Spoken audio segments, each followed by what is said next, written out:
The clock on the wall says it's time to go to work, so I will call this meeting to order. And we'll start with a pledge of allegiance and then a prayer. I pledge allegiance to the flag of the United States of America and to the republic for which it stands, one nation, under God, indivisible, with liberty and justice for all. And we have Pastor Tim with us today to give us an opening prayer. Thank you. Would you join me in prayer, please? Almighty God, precious Lord and Savior, we thank you for your everlasting love, your grace and mercy, and we need that often. We thank you for this day. We thank you for this great country and the freedom to meet, to conduct our business. Not only do we need your presence, but we need wisdom to have insight into our situations and their solutions. So I pray your blessing of all this on our commissioners and for each person here today. There's always at work a greater good. Help us to see it and move forward in that direction. And one more thing, Lord, thank you for that much needed rain and for those awesome Kansas sunsets. In your name, Jesus, we pray, amen. Amen. Thank you for your time, sir. Next on the agenda, I'd like to welcome everybody for being here today. And we have a recognition of retirement for Cindy Martin, who's been our clerk here for a long time. So with that, I think, Jenna, you're going to have some comments. Come on. You're coming up here with me. All right. Cindy began her career with Reno County in 2003 in the Reno County Treasurer's Office as a tag clerk, and then moved into the position of Treasurer's Clerk. In 2006, Cindy transferred departments to the Reno County Clerk's Office. She has mostly worked as a minutes clerk as well as anything we've ever thrown at her. She's taken it on. She's been an invaluable member of our office. During her time here, Cindy has served on the Wellness Committee, the Safety Committee, as well as the Board of Corporate Cup. She has loved getting to know all of the great people throughout the county. Cindy has been married to JW for 26 years. They have raised 5 children together and now have 7 grandchildren. She looks forward to retiring and spending time with camping and fishing with her grandkids. You are all invited to a retirement party in honor of Cindy Martin on Friday, May 23rd from 3 to 4 in the conference room at the Reno County Annex. Thank you, Cindy. Thank you. Thank you, guys.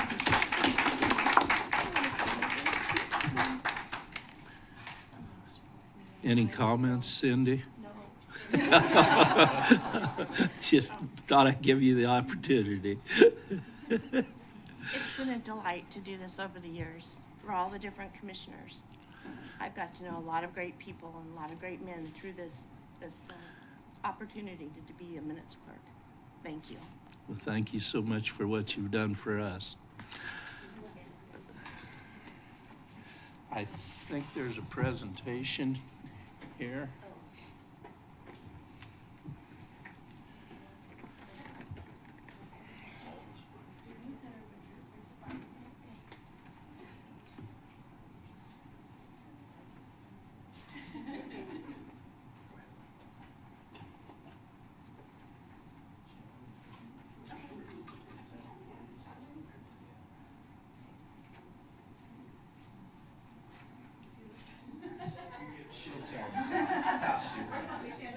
There we go.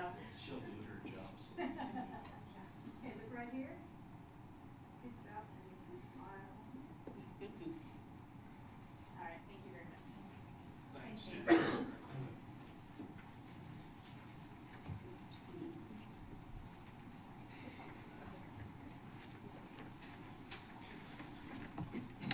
Randy, if you change the date on that, she can't go.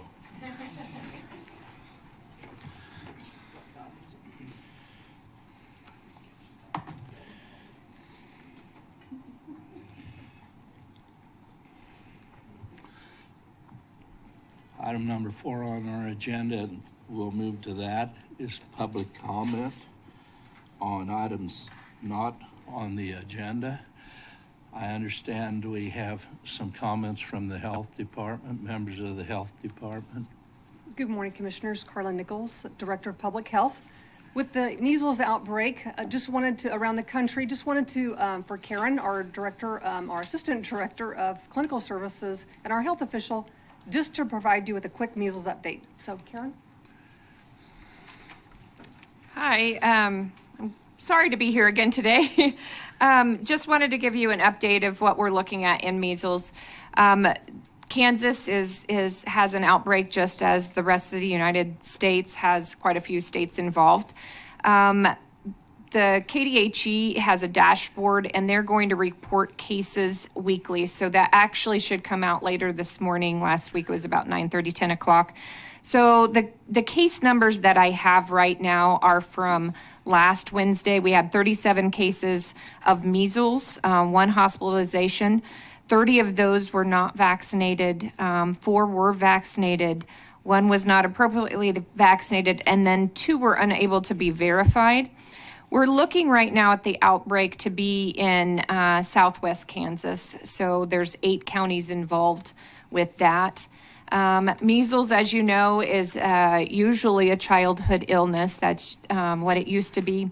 Then you get a high fever. It can spike to over 104. Cough, runny nose. That's usually when you're just kind of suspecting that they have a respiratory illness, something going on. But then that rash appears 4 days into that usually, and that's kind of when you realize that you're dealing with measles. Measles is also the highest spreading disease that we have. And that's why it's so concerning to all the pediatricians and physicians here in Reno County, because of the fact that it's spread so quickly. So when you're looking at, if you're in a room of people and somebody had the flu, you might spread that to 1 or 2 people. But with measles, when you're looking at unvaccinated people, the greater spread is going to be around 10 to 12 people in that room. And then those 10 to 12 spread that. The way to protect yourself against measles is to be vaccinated. The vaccination has been out for over 50 years, and we had completely eradicated measles in 2000. We did not have outbreaks at that time. Unfortunately, the vaccination rate has dropped, I say tremendously, but it's dropped beyond the threshold of having herd immunity. So when we're looking at herd immunity in a community, you need about 95% of people vaccinated. There's always going to be people with low immune system, children with cancer, diabetes, things like that they just have health problems. They have those underlying health problems. So even if they're vaccinated, they're probably getting a medication that lowers their immune system. And then they're just more susceptible. So you're never going to have that 100%. But a measles vaccination is 94% efficacy with 1 MMR and 97% with 2 MMRs. And that's, we vaccinate usually at 1 year of age and then at 4 years old. And that's what is required to go to kindergarten. So you can look at the dashboard and see the cases. It's on KDHE that is open to the public. The other thing that is open to the public is our kindergarten assessment. So they send out a survey to all schools throughout Kansas, public schools, and then they report to the state what their incoming kindergartners have for immunization rates. So across Kansas, it has dropped from 94.7% in 2019-2020 when they started recording the vaccination rates for this kindergarten assessment, which would really hit right about that herd immunity. Unfortunately, since that time, it has dropped in Kansas to 90.21% across the state on that measles. They're looking at all the vaccines when they look at that kindergarten readiness. I just pulled measles because that's what we're talking about. Reno County is in the exact same position, and that's what we wanted to share with you, that we have dropped from 94.9% in Reno County to a 90, I had it written down here, 90.5%. And I just averaged what the schools have, and that's public information. You can look at every single school system there. It's by district on that website. The smaller schools don't report. So if you've got only 10 students in your classroom, they're not reporting that they've got a 50%, and because you had 5% or 5 kids not vaccinated. They don't report at all. So they're not in that percentage that I'm sharing with you. We have done a few things that just to push out. Sandra has worked with us. We're pushing out, please come get your measles vaccinations. So she keeps pushing information out about that.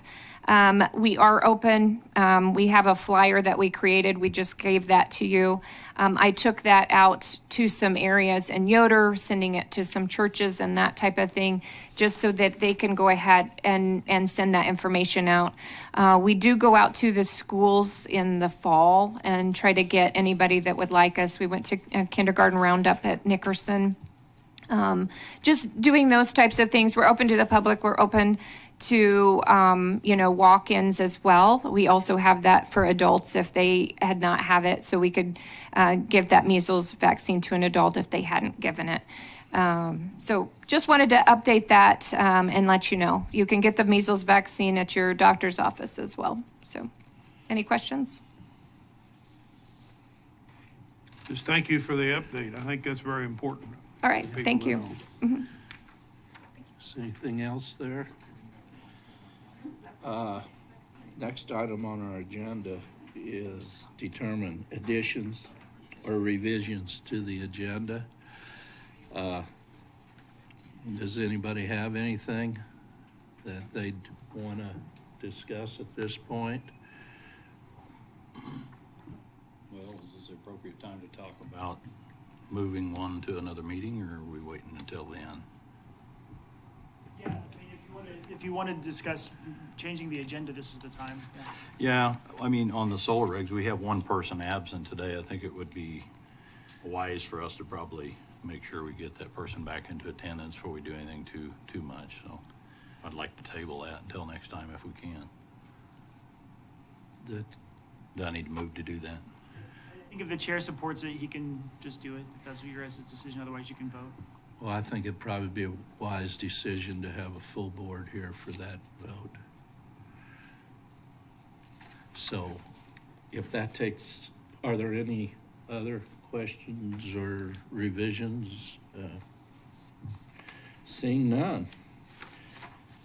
We move on to the consent agenda.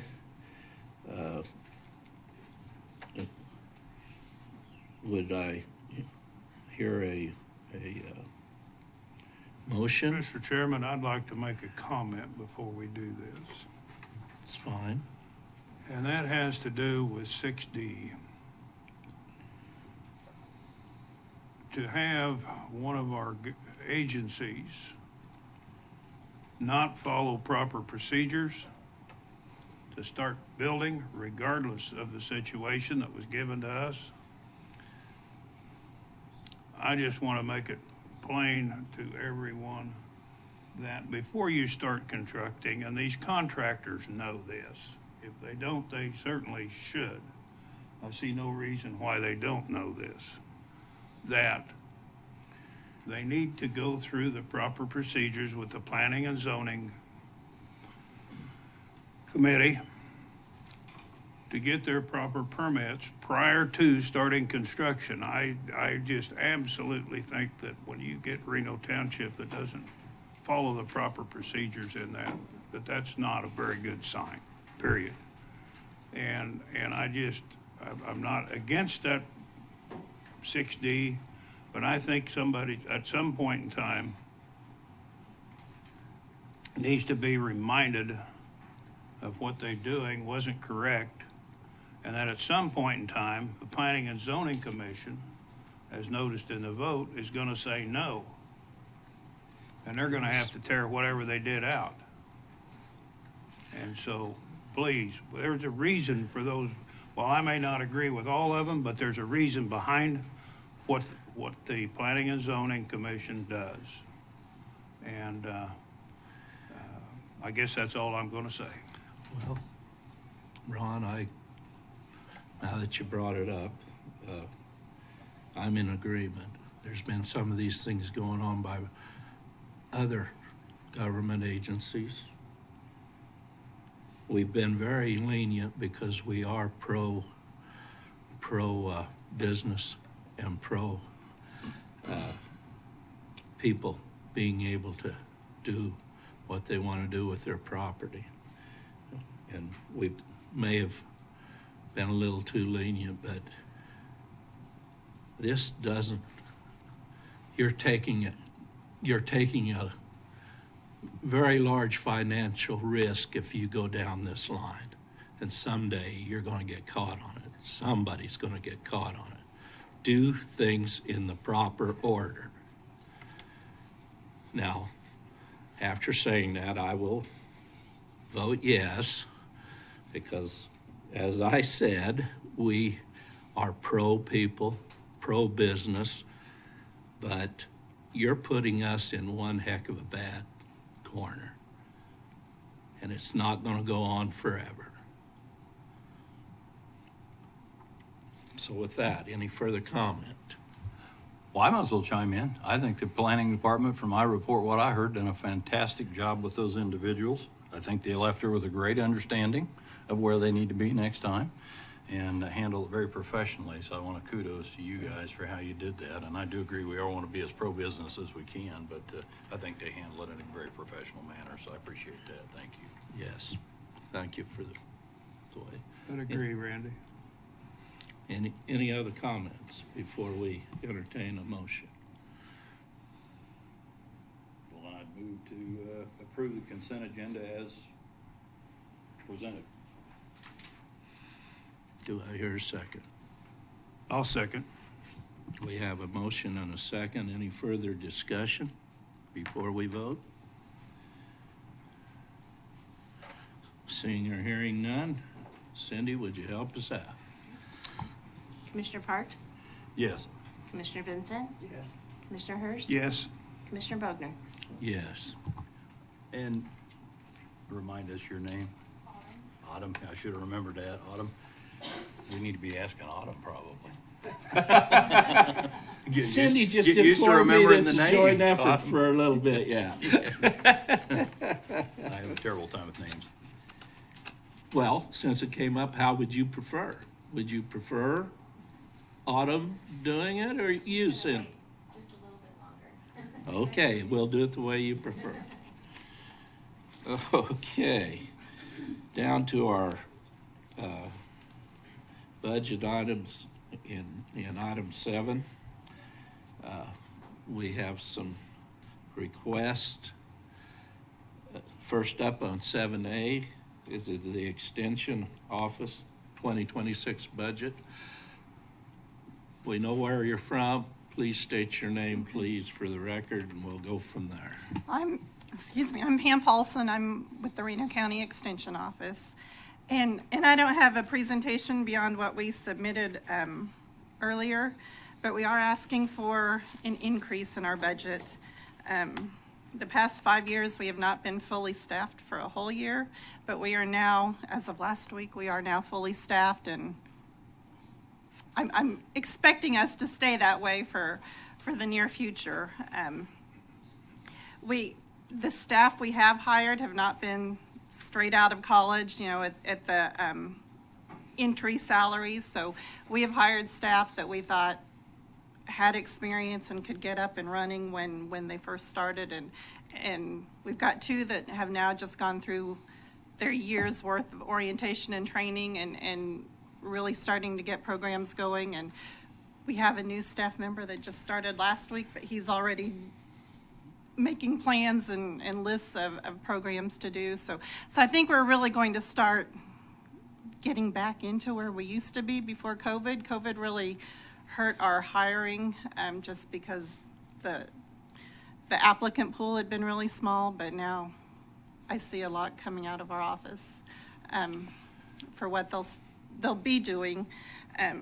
We also, part of the reason we asked for an increase was not just for our staffing, but we have since, with our 4-H program, we now have to screen our volunteers on a 3-year basis, and that's taken a good hit out of our budget. That's almost $2,000 a year for us to do all of our background screening for our volunteers so they can work with our youth. But really, those are our two big increases. Because we were not fully staffed, we were able to add some funds to our equipment replacement. We were able to replace vehicles that were 20 years old that we do haul our 4-Hers and our volunteers around. We've updated our phone system, which had been probably about 15 years old, and a new copier that was 15 years old as well. So that, being short-staffed has allowed us to upgrade what we use in the office to help with our work too. So, but questions? Anybody have any questions? Well, Benji didn't go very long. Why don't you just run down a quick list of services that you provide so the public can hear? Okay. Benz, we do fund your. Well, we've got agents in 4 areas, so agriculture, 4-H, family and community wellness, and then I'm horticulture. We all work in an area of community vitality as well. So our ag services, we have a lot of walk-in questions on from how to raise chickens to what's wrong with, what are these spots on my wheat. So that can vary. But our agent, Patrick, has been working on doing more test plots with producers in the community. He's actually getting ready to host a weed expo for all the 4-H youth across the state, so we'll be hosting that this summer. He's been doing a lot more for like some of the small growers, small, 5 to 10 acre homesteaders, working on programs for that. For 4-H, we've got our traditional 4-H program that we work with our 4-H youth, but we've also been increasing our school enrichment programs where we go into the schools. So we often have, before COVID, we were getting 50 to 60 requests a semester to go into the schools and do programs. And with cuts to the school budgets, in the state level, I see that even increasing more. So our 4-H agent has been working quite a bit to expand the offerings that we have in all areas for school enrichment, from ag, STEM, even financial questions or financial programs, horticulture, plant programs. So she's really ramping that up. For family and community wellness, we just hired Jason Probst, and he's on his 7th day in the office now, but he's actually getting ready to go to food safety, food preservation training, because we get a lot of those questions. And just hearing plans that he wants to do, I think he'll once he gets through his training and his orientation, he'll be ramping things up. For horticulture, I work with a lot of volunteers for our Master Gardener program, but we also work with the landscapers, nursery growers. We get a lot of homeowner questions in the summertime. For both agriculture and horticulture, we offer soil tests. We do radon testing for homes, water testing we'll do for, well treatment and such. Work a lot with farmers market. In the last 4 years, we've written grants for the farmers market that have been totaled over $40,000 to increase SNAP and double up food bucks at the market. And then we've recently gotten a couple grants that are over $40,000 to promote local foods. We just got a Hunger Free Kansas grant for $20,000 to hire a local food advocate, and she's working with the surrounding communities in Reno County to either beef up their food pantries or actually start food pantries for some of these outlying communities that don't have them, as well as right now we've got Double Up Food Bucks, which is funded through the state, but we're looking at using that to start a Double Up Protein Bucks too, because right now the Double Up Food Bucks is just for fruits and vegetables, for fresh produce, and not for protein. So we're hoping we can use that to gain some funding as well. So, and then it's just, we get hundreds of different questions and calls depending on the time of year from homeowners, from how to bake their turkey at Thanksgiving to, again, ag questions or what's wrong with my tree or my lawn, or so it varies. So. Well, thank you. I appreciate that. I think it's good for folks that are listening to hear what you do and maybe take advantage of what you do. Yeah, we have a lot of services that, I know we cost some taxpayers money, but they can come and use our services and hopefully get that money back. So. Thank you. Yep. So. Well, I thank you a lot for everything you do, and I've of course been involved with Extension over a number of years. But all of us here have some small communities that we represent. And so you brought it up about community vitality and the homesteaders. That seems to be kind of a hot button right now. Mm-hmm. And I've mentioned that to some of the smaller communities around. But do you have any direct plans, or are you planning on what you're going to do to meet with these communities to talk about community vitality? For instance, strategic plan, future development, so forth, and who do you work with regard to that, so you don't reinvent anything? Right. That would probably fall under Jason's. For the community development and community wellness area. But we have talked about doing just a one-day homesteading workshop that would cover, raising some small livestock and raising your own food and preserving your own food, and With the Make My Move program, I thought maybe this might fall into that area. That's just why I asked. Okay, yeah, so we're kind of just in the brainstorming phase of that right now, but that's something that we've been getting more questions on, so it's a need that we've recognized that we need to address, so.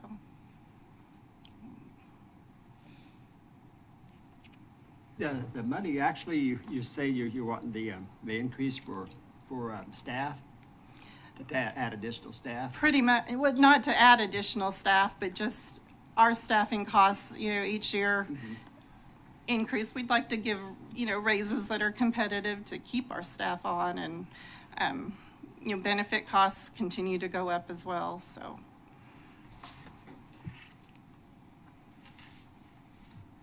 I see no other questions, so if you have no further comments, I thank you for your presentation and being here today.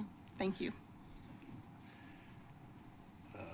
The next presenter on our item for budgets is the presentation by drug courts. If you would, state your name like before and for the record. Yes. For those that don't know me, my name is Liberty Thompson.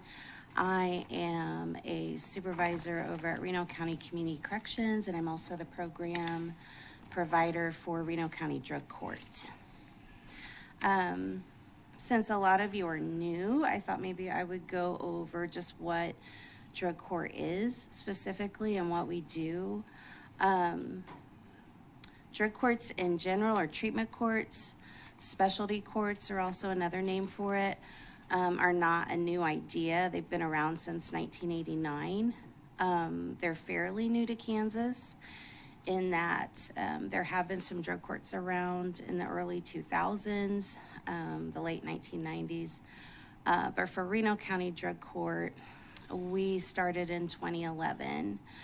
The idea around it, if you're not familiar with community corrections or what we do there as far as probation supervision, the majority of people that we have do have a substance use disorder, which kind of helps to, it's one of the main reasons why they're committing crimes is because of the substance use disorder.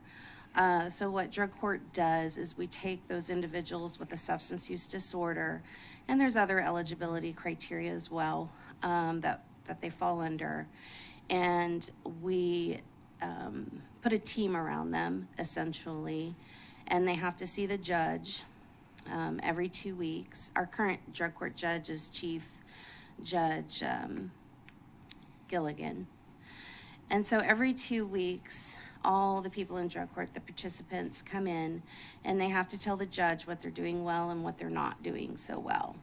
And then based on that information, they either get an incentive, a reward, or they get a sanction.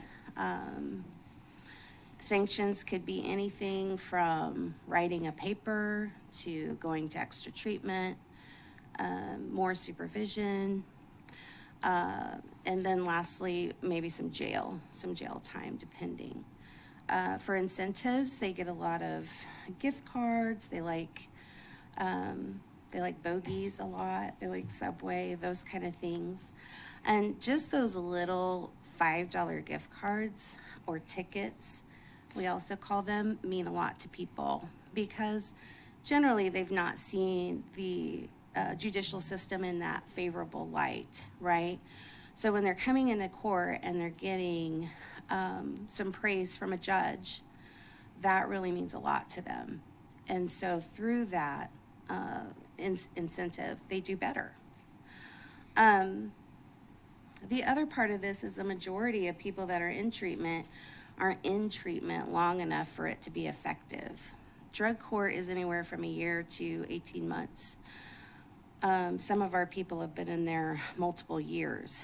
We will work at it until they get it. So that's kind of just the basis of our program. The other piece to this is that We like to take people who have failed on supervision multiple times because drug court is a new idea and it keeps them in treatment longer and we see better results through drug court. The request today of $10,000, what that does for us is it helps us to put people into Oxford House.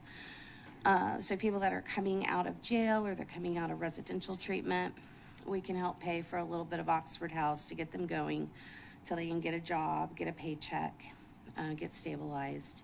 The other piece of this helps with our incentives that I mentioned, and also some graduation items such as a cake, punch, those kind of things that we do to celebrate people when they do graduate.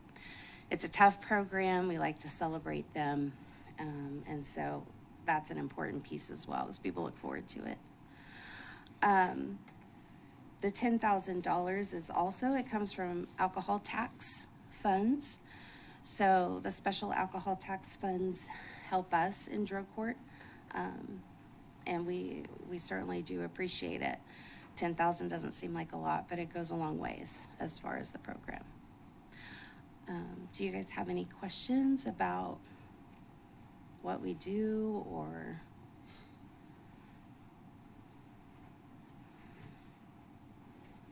I don't have any questions, but I would encourage commissioners next year when it comes around to attend that meal. And I call it a celebration, really, because you will get to hear from some graduates of this program as they talk about what their life was before and life afterwards, and how that the program has helped them. So I think next year, if it's usually held up at Sand Hill Center, but next year I would encourage other commissioners to attend to hear this program. Yeah, absolutely. I think that, I can say a lot about it, but seeing it in action is really powerful. We do have court every other Monday. We have court this Monday at 2 p.m. in Division 1. So that is an open court. Anybody's welcome to go in there and observe drug court if that interests you. And certainly come to a graduation. Those are open as well.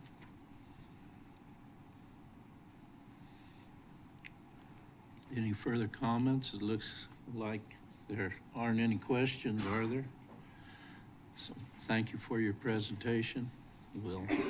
Thank you. I'm sure it'll be considered here in the next few months. Next budget request on our agenda is Horizons Mental Health. All right, good morning. I'm Vicki Mader. I'm CEO for Horizons Mental Health Center. It's nice to see you today. I submitted my request. Basically, we're not asking for any increases. We would asking to maintain our current funding. You might remember historically our funding was utilized to take care of those in our community that don't have insurance or are underinsured. By underinsured, I mean a lot of health insurances don't cover our services.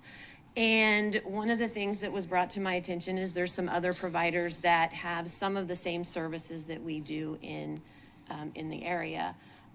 So we requested last year to switch that funding to better support the programs that only Horizons provides. We are in the jail. We currently have 3 individuals in the jail providing services to those who are incarcerated. We have 1 therapist and we have 2 case managers. They also help with reentry. And then we provide crisis services. Crisis services range from someone walking into our building in crisis. A crisis can look different for any person. It could be suicidal or homicidal ideations. It could be just being extremely depressed and not able to go to work. It's a wide range because it's different for every individual. And we provide those services. We also provide 24/7 mobile crisis now. We actually will respond out in the community. Law enforcement can call us and we will go to that location with the goal of keeping them out of jail. or keeping them out of the emergency department so the emergency department can focus on individuals with health concerns. As you might realize, mental health issues are not decreasing across the nation. The demand for services is actually increasing, and so we keep continuing to find ways to serve that population. I shared a little bit of data in my request about the services that we provided. We served a total of 5,398 individuals just in Reno County, and provided over 136,000 different services to those individuals. That's therapy, it can be peer support services, medication management services. We have a wide array of those. The increase, I showed the increase in 2023. We had 875 uninsured individuals, and in 2024 we had 1,506 uninsured, and that's just for your information. In the jail, this number was a little surprising to me when I got it. From December to February, we actually provided 4,539 services actually in the jail to at different levels. I was a little surprised by that number. But I'm glad to see it because I think it's very valuable to the staff at the jail. We have increased our medication management services that we do in the jail at no cost. Well, it's covered through our funding from the county. We had 118 services in 2023, and that has increased to 294 in 2024. And we're on par to even exceed that for the next year. Crisis stabilization is another one of our crisis services. That is that saves taxpayers money because hospitalizations at the state level and acute hospitalizations actually cost more than it is to keep someone in our outpatient stabilization center. So that's just kind of a quick overview of some of the things that we do. And how we want to allocate that funding is half of that funding goes to continue and support the jail services, and the other half to continue support of crisis intervention services in the county. You have any questions for me? Well, seeing none, I do have a comment, though. Yeah. Thank you for finding a way to keep your ask of money similar to last year rather than an increase. We all know what's happening with inflation in our private budgets. It happens in government budgets too. And just coming off a tax time, it's heavy on everybody's mind as to how we're going to pay for everything. So I realize that most organizations are trying to hold the line. Whether that's completely possible or not is another question. But I appreciate your efforts in that direction. Anybody else? Yeah, just quickly, thank you for your continued efforts to go out on the street. I know that's got to be a difficult mission at best, and I know you've gained more people to go do that. I think that's probably going to be a really great tool that you use, because I mean, it affects everybody personally somewhere. Mm-hmm. This disease does, and it certainly hits close to home for me from a family member, and I just want to share. I appreciate you doing that, because they could have benefited a few years greatly from your outreach in that direction, and so thank you for that. Yeah, it's a great opportunity to get out and meet people where they are, and we're seeing a lot more success in that than we expecting people to come to us. Good. Definitely. Good, thank you. Appreciate it. I appreciate your time. Thank you. Thank you for your presentation. Next presentation on our budget is TAC. Good morning. My name is Lincoln Burr, and I am joined here today by Tyler Ricker, who is our Chief Financial Officer of TAC. Appreciate the opportunity to address you. I'm new to the area, and I'm new to TAC. It's been a very welcoming experience, I have to say. Having said that, I've been doing this for 30 years plus, and that pales by comparison to how long TAC's been doing this. TAC was founded in 1973 by a group of concerned parents And considering the gray hair we all share, I think we all remember 1973, at least vaguely. It was a very different time in America for people with disabilities in 1973. If you had a child with a disability, you were typically told at the hospital, it's probably best if you institutionalize your child. And that was a nationwide thing that was happening. 1973 here in Kansas, there were over 2,000 people who were living in institutions. If you haven't had the pleasure, I have spent quite a bit of time in institutions pulling people out over my career. And they're staffed with wonderful people who care, but it's a rather dismal life. Typically, they were built on very large tracts of land, and you would share a bedroom with 8 or 12 of your best friends, and you often wouldn't leave the grounds, and that included in death. Most people were actually buried on the grounds as they would pass. There were very little expectations back in those days for people with disabilities. And in fact, the challenge that was put before the parents who started this organization in 1973 was there was no education either. So the school systems didn't take children in who had significant disabilities. If they were deemed ineducable, which of course in my world is an offensive term, they would just say you can't enroll your child. So the decision to keep your child home was against medical advice, was against the trend, and you were making a lifestyle choice because someone was going to have to stay home with that disabled child and try to educate them and spend time with them and help them to have a rich life. But people did it, and that was something I think we should be proud of here in Reno County, that they did that through tech. And they did it because they thought that the people, their children, should have the opportunity to live a rich life in the community and do all the simple things that we all do that we take for granted. Go to Third Thursday, go to a basketball game, watch a football game. Just experience life the way that we all do and that we all value. So it's vitally important that we continue that trend that we've established, and I think it's something that we can be very proud of. Today, 52 years in, Tech serves 73 of your neighbors with disabilities residentially, and about 130 in different variety of day services. So that includes work, that includes recreation, it includes our art program, all of the things that we do. We exist based upon a number of funding sources. Medicaid is our primary funding source, which is a partnership between the state and the federal government. That's the vast majority of the revenues that we have.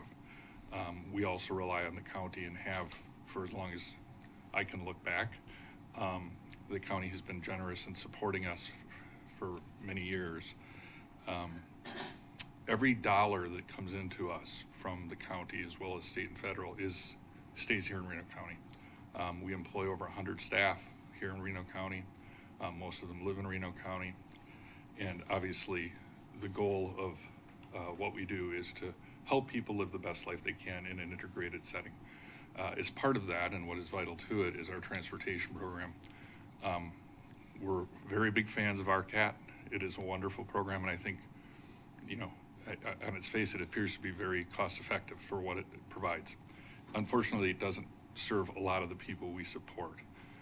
We support the people in our community who have the most intense needs. RCAT is a fixed point system, point-to-point, kind of like a bus system. A lot of the folks we work with wouldn't be able to maneuver through that system. There's also some reasonable expectations of how you'll comport yourself on RCAT, and some of the folks that we work with simply can't comport themselves in that manner and won't be allowed back if they try to take it. That isn't to say we don't use it. We use it as much as we possibly can because it is important. But that is one of the things that we put the county's funding toward, is our transportation. If you take a look at our budget proposal, you'll see that we will lose money on that even with county funding. And that's something obviously that we do. Sounds like a weird business strategy, doesn't it? But we make decisions every year as to what we're willing to lose money on because it's important to us and it's important to the county and it's important to the people that we support. So this is an area we're willing to lose money on, and we did keep our request level. As you said, that's been challenging. especially as you look at vehicle costs have gone insane.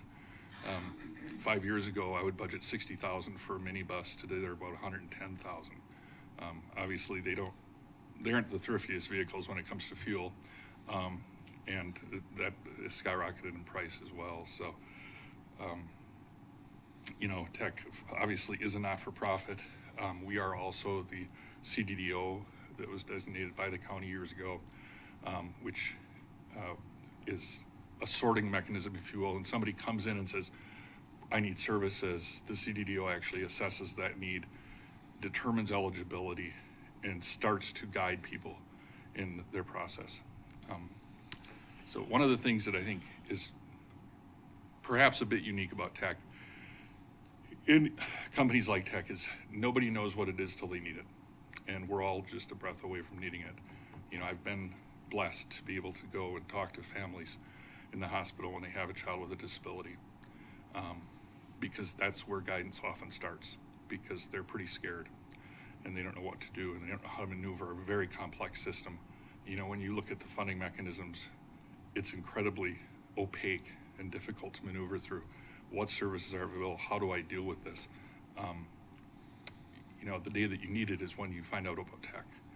And we're blessed to be in a good position to be able to be that fallback. We don't sort people. When people come to us, we serve them. Again, sometimes that's a difficult decision, but we always say yes. I'd say it's difficult because if somebody comes with very complex needs, there's a good chance we're going to lose money on that person, meaning we've got to find that money somewhere. But that's what we do. We don't say no. If somebody has no funding, we take them, which makes us a bit unique. But that's part of the mission that we try to live. Now, obviously, we fight as fast and as hard as we can to get some funding, but that takes time. In Kansas, there's a substantial waiting list for funding for people with disabilities. But we stand in that breach, and I guess I'm proud when I look back from 1973. We saw a need, we stepped into that need, and we fulfilled that need, and we've expanded our services based upon those needs. As we see the need, we fill in, and we step into that breach and try to fill it. And that's the same thing that happens today when somebody comes to us without funding or somebody very complex comes to us, we step in. So with that, I thank you for your time. Obviously, be happy to answer any questions that you might have. I don't have any questions, but I have a comment. I was personal friends with Maurice Cummins that founded Tech. Yeah. Him and I did a lot of things together over the years. I worked for him for over 10 years. And I have not, since that time, heard anybody with a heart like his, and you just did that today. Oh, that means a lot. Well, it means a lot to me because I've watched it since I left that organization in early 90s, 89, I think it was. And I've not felt that from anybody. Wow. And I can feel your compassion, and I appreciate that very much, Dad. I just want to share that with you. I can tell that you guys are back on track. Thank you. That is truly an honor to hear, because I never knew Maurice personally, but I know a lot about Maurice. Pretty well known around the state. He started most of the centers around Kansas. So. Yeah. Very, very, very touching guy. A lot of stories that I'm sure you've heard. Yeah. But you had a lot of fun. And to hear you speak without using state talk, if you will, about people being people, I appreciate that. Thank you. Thank you very much, sir. Yeah. Appreciate it. Do you have anything? I appreciate the fact that we have a local organization that is looking after a certain percent of the population that otherwise would be state institutionalized. Yeah. And to give them a quality of life. I appreciate that. Thank you. I have to say, it's been a great career, and I'm proud of what we've done. And I'm spending time in an institution is worth it, because you get to see the change. You get to see the change in how people's lives unfold, and it's incredible. The things that you go through an assessment process and you hear, well, this person's like this, and you take them out of that setting, and that isn't who they are, because they grow and they get to experience all of the wealth of what's happening in the community. We had somebody, I'm sorry to drag this, I promise, just a minute. We had a guy, behavior called pica, which means you eat inedible things. And we went to assess him at a mental health institution, and they said, he lives in a sanctuary, and I thought, well, that sounds beautiful, right? I'm picturing birds flying around and things. What it actually was a room with a chair that was filled with sand, so he couldn't move it or eat it, if you will. And that was the only thing in the room. And we took him out, and within, of course, you know, we hear all the things. He's going to die, it's going to be horrible. Within about 3 or 4 years, we have pictures of him walking through the farmer's market wearing a Hawaiian shirt and just having a life of his own. And it was just inspiring to experience it. It was so fun. So it's a great, doing something that is big is huge, right? Like when you can wake up in the morning and know that you're going to work to do something where your passion is pretty great life. So appreciate it. You have any comments? All right. I do have a couple personal comments. In that 70s era and slightly before that, we had a family member, cousin of mine, that, like you said, his parents decided to take the bull by the horns themselves. His dad, when he was old enough, of course, he was able to go to school where, like you say, it didn't always happen, but where he was at, he was. And, but he just wasn't able to do everything with his disabilities. And his dad got him a job where he worked, so he had a way to get to work. Something you're providing for these individuals. When you were going through the list, I happened to think of what my aunt and uncle went through to provide him with those things. The reality is they provided him with everything he needed in life. He had this job for his personal fulfillment. They bought a small farm with the money he made. And now that they're gone, his brother took over his supervision, and with his inheritance and his farm, with some careful financial, he's able to take care of himself as far financially. His brother fills in for the transportation and the supervision, financial and otherwise. Just kind of like you said, what was missing and what you're providing now. He happened to be in a unique position where his parents could guide things around and make these things possible that you make possible.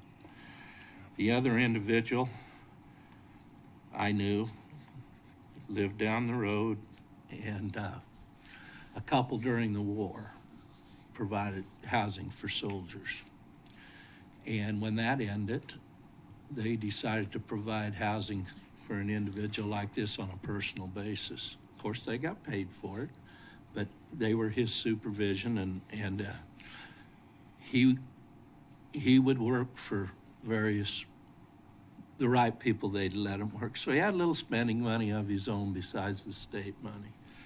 And I mowed their lawns, and he would always come out and talk to me. And I got to know him pretty good. And turns out that behavioral problems, when the gentleman died, his wife asked me, what do you want me to do? And he says, as long as he continues like he is and isn't a problem, why, fine, keep him. Well, he decided he was man of the house and things didn't work. He ended up in a state, well, the state rented a lot of rooms in a lot of these places. And when that place closed, he ended up in a place in Haven, and I'd kind of lost track of him. One day I went by there on the tractor, and he hanging on that chain link fence, just kind of like you said, couldn't leave the area. Man, that drove it through me. And I can appreciate what you're doing because of those two personal deals.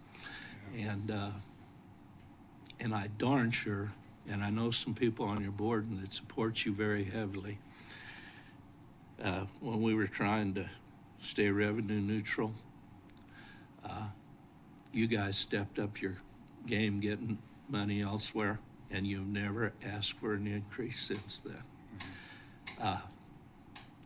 There are good people in this community who back you, and I know you've had to work hard to do what you've done. I'm telling you today, I appreciate it. Thank you. I appreciate it. And if there's no other comments or you have no further comment, then thank you for your time, Lincoln. All right. Appreciate it. Thank you all. I appreciate it. Moving on to the business items in Section 8. 8A is an item on fees for the Reno County landfill, and I see Megan, our director, is here to address us. Good morning. Megan Davidson with Reno County Solid Waste.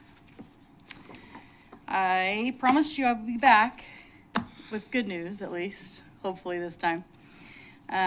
Every year we assess and look at our fees at our landfill facility, knowing what we have in the future years, not 5 years, but 10 years down the road. We did a financial model that shows different fees that we assess here in Reno County. A discussion had been had in years past to our user fees for Reno County to stay straight, not increase our rates. For 2026, I looked at our rates.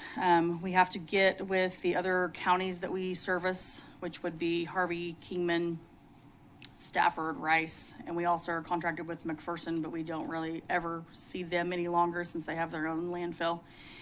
And we have not done an increase on out-of-county user fees for the last 2 years. So 2026, I would recommend that we increase our tipping fees to our out-of-counties to $37 a ton, as well as our special waste. If you have to get a KDHE special waste authorization for contaminated soil, asbestos, medical waste, anything that has to do with a KDHE special waste authorization, what we call those special wastes, I increased those as well by $1, and those have not been increased for the past 2 years.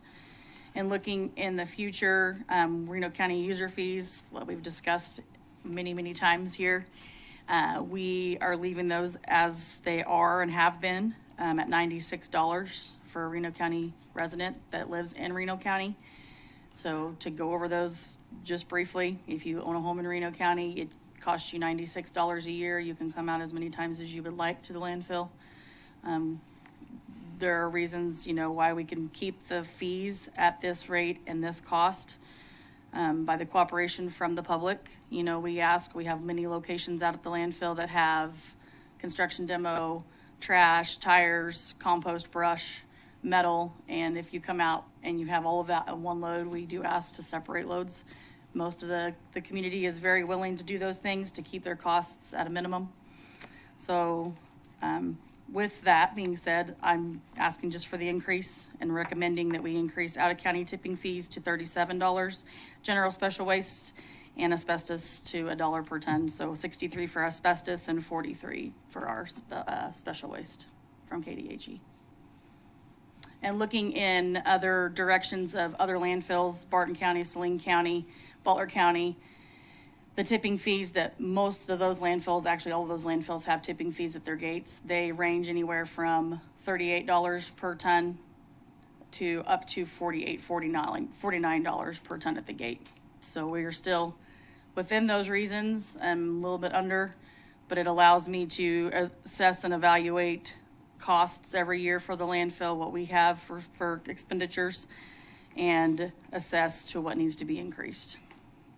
And our goal here, my goal is to keep Reno County, from having to change on increases.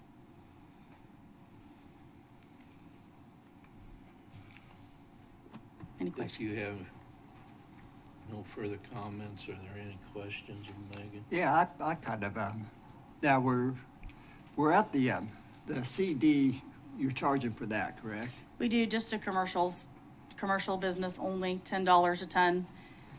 $10. How do you determine if that's commercial? We fill out, so we have what we call a demolition, C&D demolition form that anybody that is bringing out demolition, all of our haulers have done it since we started it. We also ask if it's C&D, we ask if it's coming from a business. We have them fill out those forms. And if it's coming from a business, most people are honest with us. Some of them that we do not have honesty, but for the majority, we have contractors, roofers. We know that they're coming in. It's not their personal use. We have them fill out a demolition form, and we keep track of those. So if it was roof of my house, there'd be no charge. If it's a roofer coming that's doing work for your home, he's going to be assessed the $10 per ton for that, because he's a commercial business that's bringing in you're having a commercial hauler bring in the debris to us. But maybe there's no way of getting around the commercial haulers. I mean, they're going to haul for everybody. I guess my point is that it's really not residential, because the roofer's hauler's going to charge the roofer. The roofer's going to haul the contractor. Anyway, it's going to come back to me. And before we even charged a C&D fee, unfortunately, they were still doing that, meaning the roofers, when they didn't pay for a C&D fee, they were still charging, unfortunately, the homeowner themselves, I believe. I mean, that's the homeowner can take that up with them, because, we do pay for it in our tax, our fee or tax, whatever you want to call it.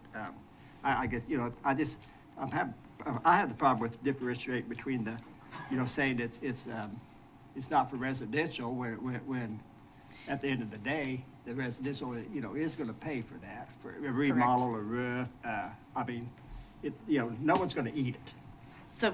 So to go back a couple years ago, we did charge residential and commercial C&D fee of a $10 fee. Residential off. And yes, the commission voted to take residential off, so now it's just commercial only. And the reason we went to a C&D fee is in regards to going back to the Reno County user fee. We had discussions couple years back on that Reno County user fee was going to have to be increased over $100 a year for Reno County residents, and the commission decided that doing a small C&D fee of $10 per ton offset the fact of the user fee of $100. It was a commission decision a couple years ago. That's why we did the C&D fee. I remember that. That's the only point I guess I've got on the differentiation between commercial and personal. I mean, we do ask everybody to fill out a C&D form when they come out and bring C&D to the landfill. But it still don't make no difference if the roofer brings it out. You're going to charge. Correct. I mean, even if he says it's for me. Yeah, correct. So the only way to get around that is I bring it out. That's correct. And which I don't have a roll-off truck, so I can't. I might just say for $10, I ain't hauling it out there. The whole roof. I've done it before, many times. They can do it. I just wanted to give you the background where it all started, so. Any other comments? I would say it's time to entertain a motion to adopt these new fees. So the only thing we're changing is basically the out of county and the special waste. Special waste. Correct. Do I hear a motion to that effect? I'd motion to adjust the fees as presented in business item. Do I hear a second? Yeah, I'll second that. Hearing a motion and a second, is there any other further discussion? Seeing none. Cindy? Commissioner Parks? Yes. Commissioner Vincent? Yes. Commissioner Hurst? Yes. Commissioner Bogner? Yes. Moving on to item 8B. Strawn Holmes has a funding or a request. We'll let him explain it. Mr. Strawn. Or was there anything administration wanted to say before he? Well, I just kind of gave the background that Mr. Strawn had requested this. He's here to explain, and Patrick and I have met with him, and we have some ideas if it is approved. Thank you for taking the time to hear me again. Again, I'm here on trying to help with housing in Hutchinson, try and keep our costs down for our end user. And I don't know if, I don't think I attached a copy of the map of the subdivision, but I brought some with me today. Would you all like a copy, or did you get a copy? Because I have several. We got a copy here. Yeah, This well, time, didn't I'm plenty familiar with it, yeah. Would you like to see? Sure. You've got them, you've brought it all.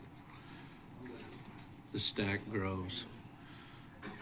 Gives you a little bit of visual what we're working on. Thank you, Jim. Thanks, sir.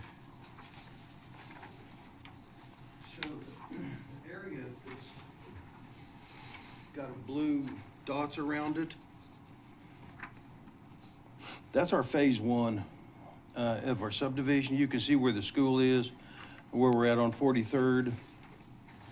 And there's also some areas that's highlighted in blue. Those are also included in phase one.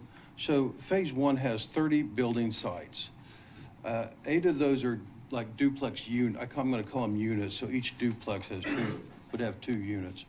And the duplex type of homes were more for like a patio home style, because we will be working with seniors in this subdivision as well. So a lot of the homes we will be doing will have zero entry built on slab, and they'll be handicap accessible, things like that, as well as single family homes with basement. This is mainly entry level housing. These are probably in the 12 to 1,400 square feet typically, with basements. And that being said, I put together a letter. I'm assuming you all had had the opportunity to read it. Kind of talks a little bit about the different things that we've done.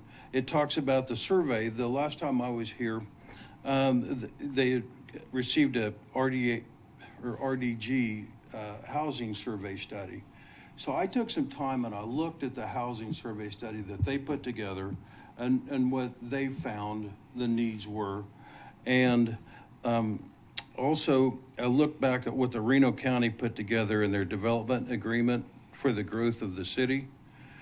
And then I put together some information on some of the expenses that, when we started this subdivision, we were thinking that our project was going to come in about $1.2 million. And when we got done, it came in at like 1.7 or 8 plus. Then I had a lot of expenses, and I put the expenses down there so you can see what we spent out of pocket so far. And what we have to do is we have to add this to the cost of the lot for that.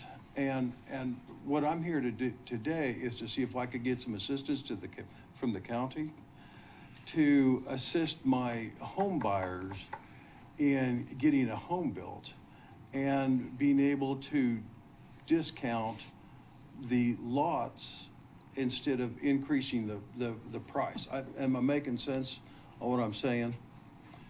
I can get kind of carried away. Anyway, I put this together, and I was just hoping, I'm here to answer questions. I'm just hoping that you would consider this.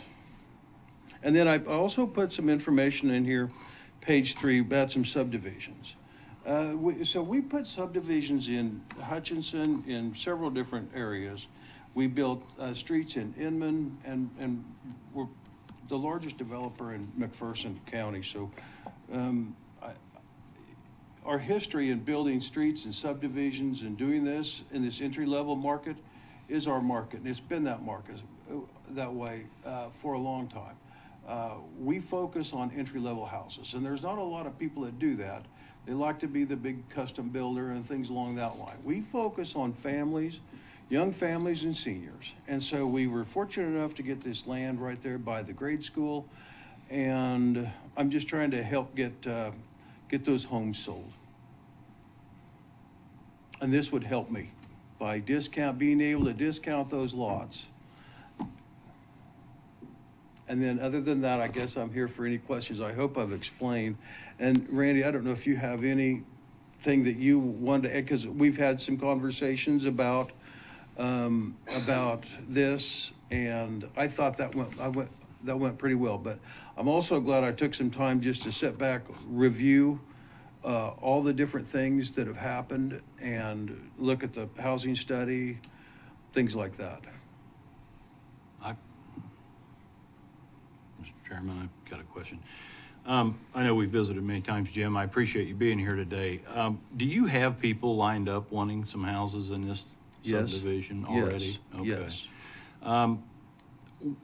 So people know, what's this money going to directly be used for if we give you an Infrastructure. I mean, it's very simple. It's infrastructure. Yeah. So, you know, we put in here, I really don't want to go over the numbers publicly, but I guess it is public. But we've spent an awful lot of money there. And all we're trying to do is be able to come back in and discount that down. Well, I guess what people would ask, it's not directly correlated to the ground you own, but the infrastructure under that ground. Oh, yeah, it's all in the infrastructure. I mean, I've got, you know, engineered drawings, you know, and then I've got the construction drafting. I've got the traffic study number is a little off. I think that was a mistype, but additional infrastructure costs, that's what I had to pay out of. I got you. So $365,000. Well, I knew that, but I wanted to hear it publicly so people would know, because I think yeah. probably it's pretty intense. I think that falls directly within what, you know, counties and cities do help we've develop. spent north of $600,000 so far. Yeah. I mean, I have. I wouldn't have as big a rub knowing that it's going to infrastructure as I would if it's your personal property. Yes, and and I have receipts. I mean, we've paid these things. Right. And I get so you. it's just one of those things. And we're just looking for some support, because from what the housing study says and what, you know, everybody's, you know, excited about homes, and that is our market. And, you know, like I said, it's close to a hike and bike trail. It's right there next to the school. The school's got daycare for after school. It's just a good location, and we're excited to get started. Okay. Thank you. Commissioners, from staff's perspective, if this was to be approved, Mr. Strawn is asking for $270,000. That would reduce the cost of a lot by about $9,000 per lot. In the meeting we had with Mr. Strawn, Patrick and I, we feel that an agreement would be drafted that would award whatever you guys, the amount to Mr. Strawn at the completion of phase 1, and with the understanding there would be a maximum per lot cost, so that we see true reduction. Yes. So what we were looking at was every time we did a closing on a lot, then we would get the $9,000. So you don't have to come up with it up front. You know, it would just be every time we close a house, we get that $9,000, because then that's what we're able to discount the homeowner at.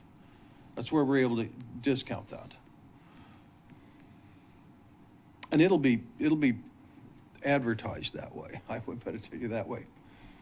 And just for your reference, on the other policy that the commission had created for the first time Reno County home buyers, there has already been one applicant for one of Mr. Strawn's homes. And the different, we think we have another one, which is unusual for us to have, for the simple reason on new construction, it's hard to get a first-time home buyer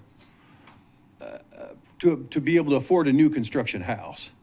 Generally, you know, I know my first house was in Medora, and it was a long time ago. But, you know, I don't know how many houses I had before I built a new house, and now I still live in a used house, but even though I'm a home builder. Jim, I'm glad you got the city at least to get rid of one set of sidewalks.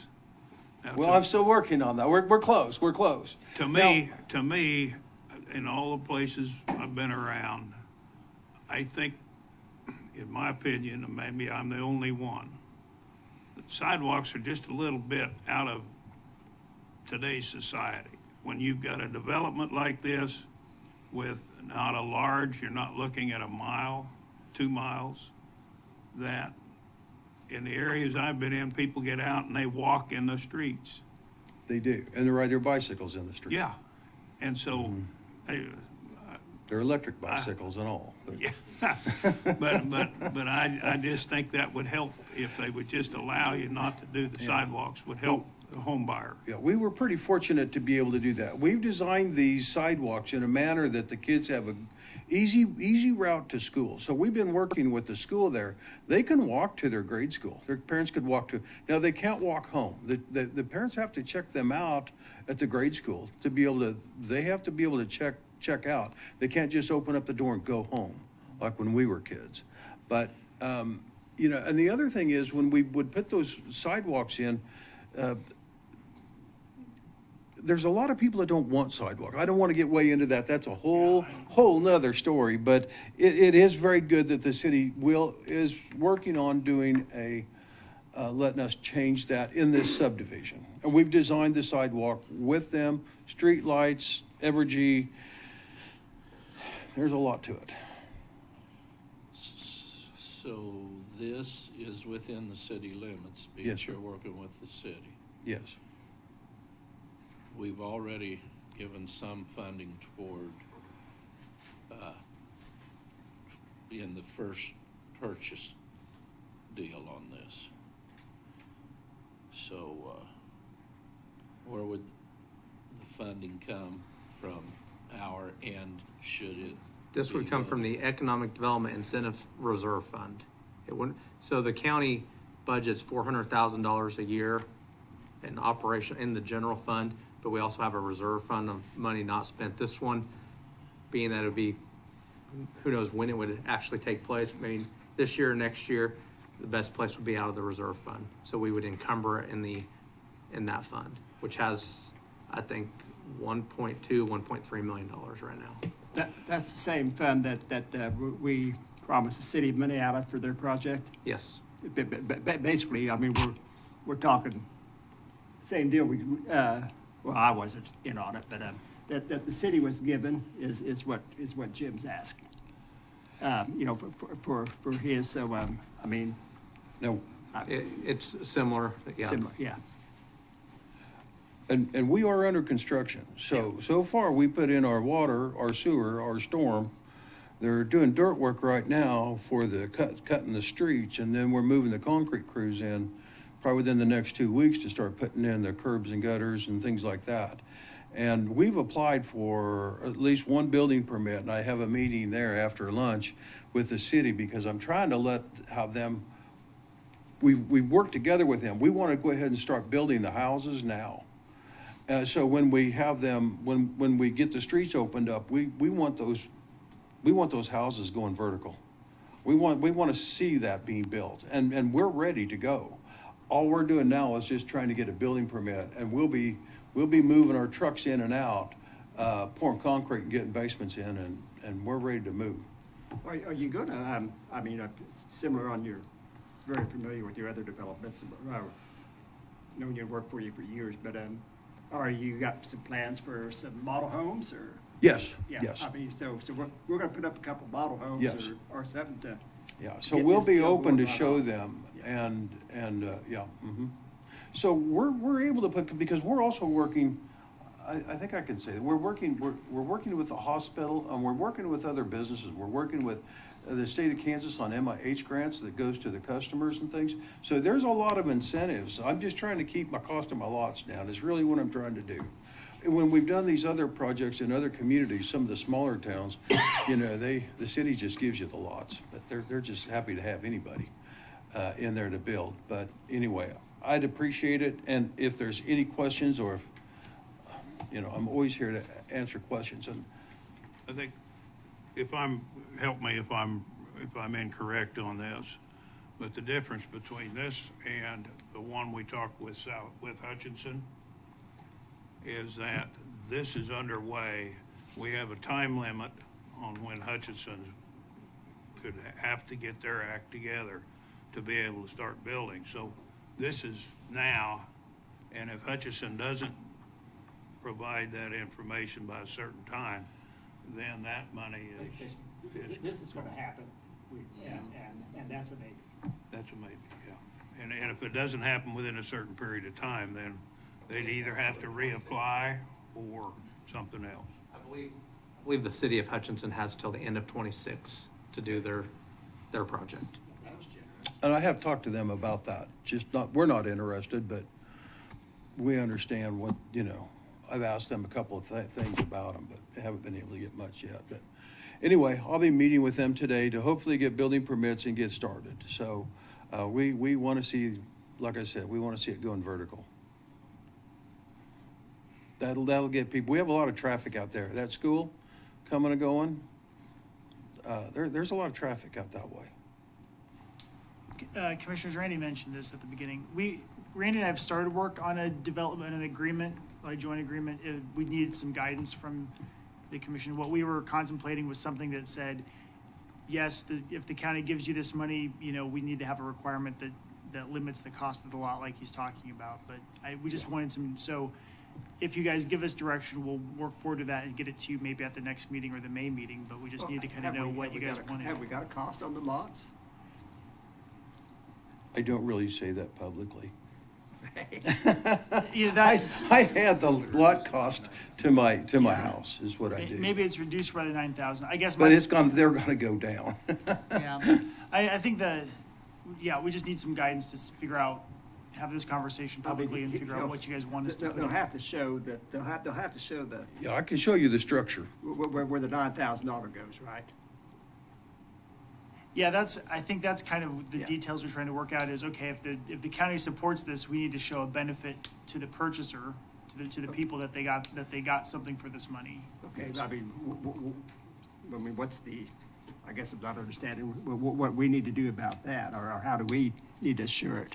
That's what Randy, that's what we're trying to figure out. I think we're close. I think with this discussion, we've got an idea, but I just wanted to say, it's not quite time for approval because we don't quite have we don't have a document yet, but I think we'd be. To authorize us to do that with Yeah. the details. Yes, We'll bring it back. Yeah, if you guys authorize us to work with it and give us some guidance, we'll bring it back to you at the next meeting. And we'll be happy to work together, because we've talked about this. And we got up to the point to being able to understand how that would function. And I think that's the gist of it. Right, we would have to be on the same page. Yes. Before we bring back. Yes, yes. I'm quite familiar with your McPherson projects, and they've been excellent. And so, Well, again, I appreciate your time. Is there? Yeah, one more. Go ahead, Ron, if you're not done. no, go on, and I'll agree to make a motion. We're not motioning today, are we? Well, I have it on. Just to authorize you guys. Authorize whether Right, you do okay. a vote or. I guess along the line with Ron here, and that's why I asked about infrastructure costs, because it would be a real rub to the public if they thought there was some way we were discounting your personal ground, and I'm not for that. No. And so I understand cutting the cost of that. When you say that's not a public option to share the cost of that, what assurance can be put in the contract to know that we're actually getting whatever you got in the lot now, $9,000 less, you had it in the house? There's no way for us to know that. I'll be able to put it together along. I mean, because you could raise it along with- 9,000 yeah, I'll on the break it house. down. Yeah, I'll break it down. Well, I believe that. I think the public needs the assurance we're going to spend their money. And I think I'm excited about houses going up. That's been a big push, but just to know that, I guess I'm gonna leave that up to them two boys over there to make sure. I appreciate. You understand what I'm saying? I do. And we're going to try and work that out. That'll be the rub on this one, but I think. Yeah, that may be a private conversation for you guys, but then you can, so, all right, thanks. Appreciate it. With that, I would move to authorize the county staff to develop an official agreement with Jim Strawn that allows for housing incentives towards East Plum Creek project to present back to the commission. Second. You have a motion and a second. Any further discussion? Seeing none. If you would, Cindy. Commissioner Parks? Yes. Commissioner Benson? Yes. Commissioner Hurst? Yes. Commissioner Bogner?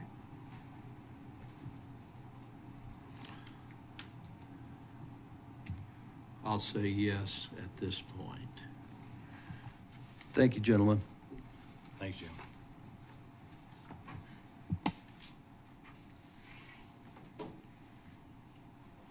And Chairman, since we have a mayor here from a small rural town, we have discussed and approved some projects with, I mean, not projects, but the initial thoughts with regard to how we can assist in smaller rural communities with the same type of system.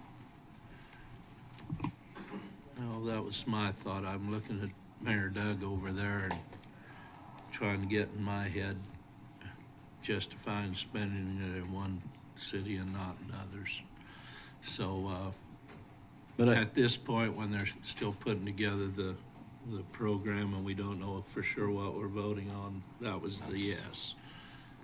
That will come later. That's where I'm at with it too as well. So. I think we're still promoting that any of these cities, you know, can maybe.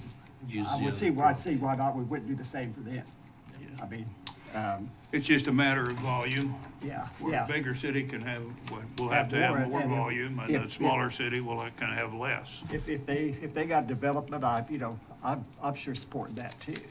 Well, I'm personally glad to hear that went to a meeting the other night where that could be a real possibility in a smaller community where they're going to develop multiple houses. And so it may be down the road a ways, spread it out, but I think that's a great incentive for You them. can't sell houses where people don't want to live. Right. Well, true. I guess that's 8B. I don't see where I put my 8B. See, the solar regulations have been moved to next meeting because we think we want a full number of commissioners there. And what was, I missed in this pile of stuff somewhere, I folded in my agenda. Commissioner Chairman, 8D is the Reno County Economic Development Strategic Plan. That's my item. All right, So- then let's hear it. Okay. Thank you for bailing me out. So this item I have in front of you is, a couple years ago, I think the chamber had started talking about an countywide economic development strategic plan. Earlier this year, there was an RFP put out for companies to put that in place.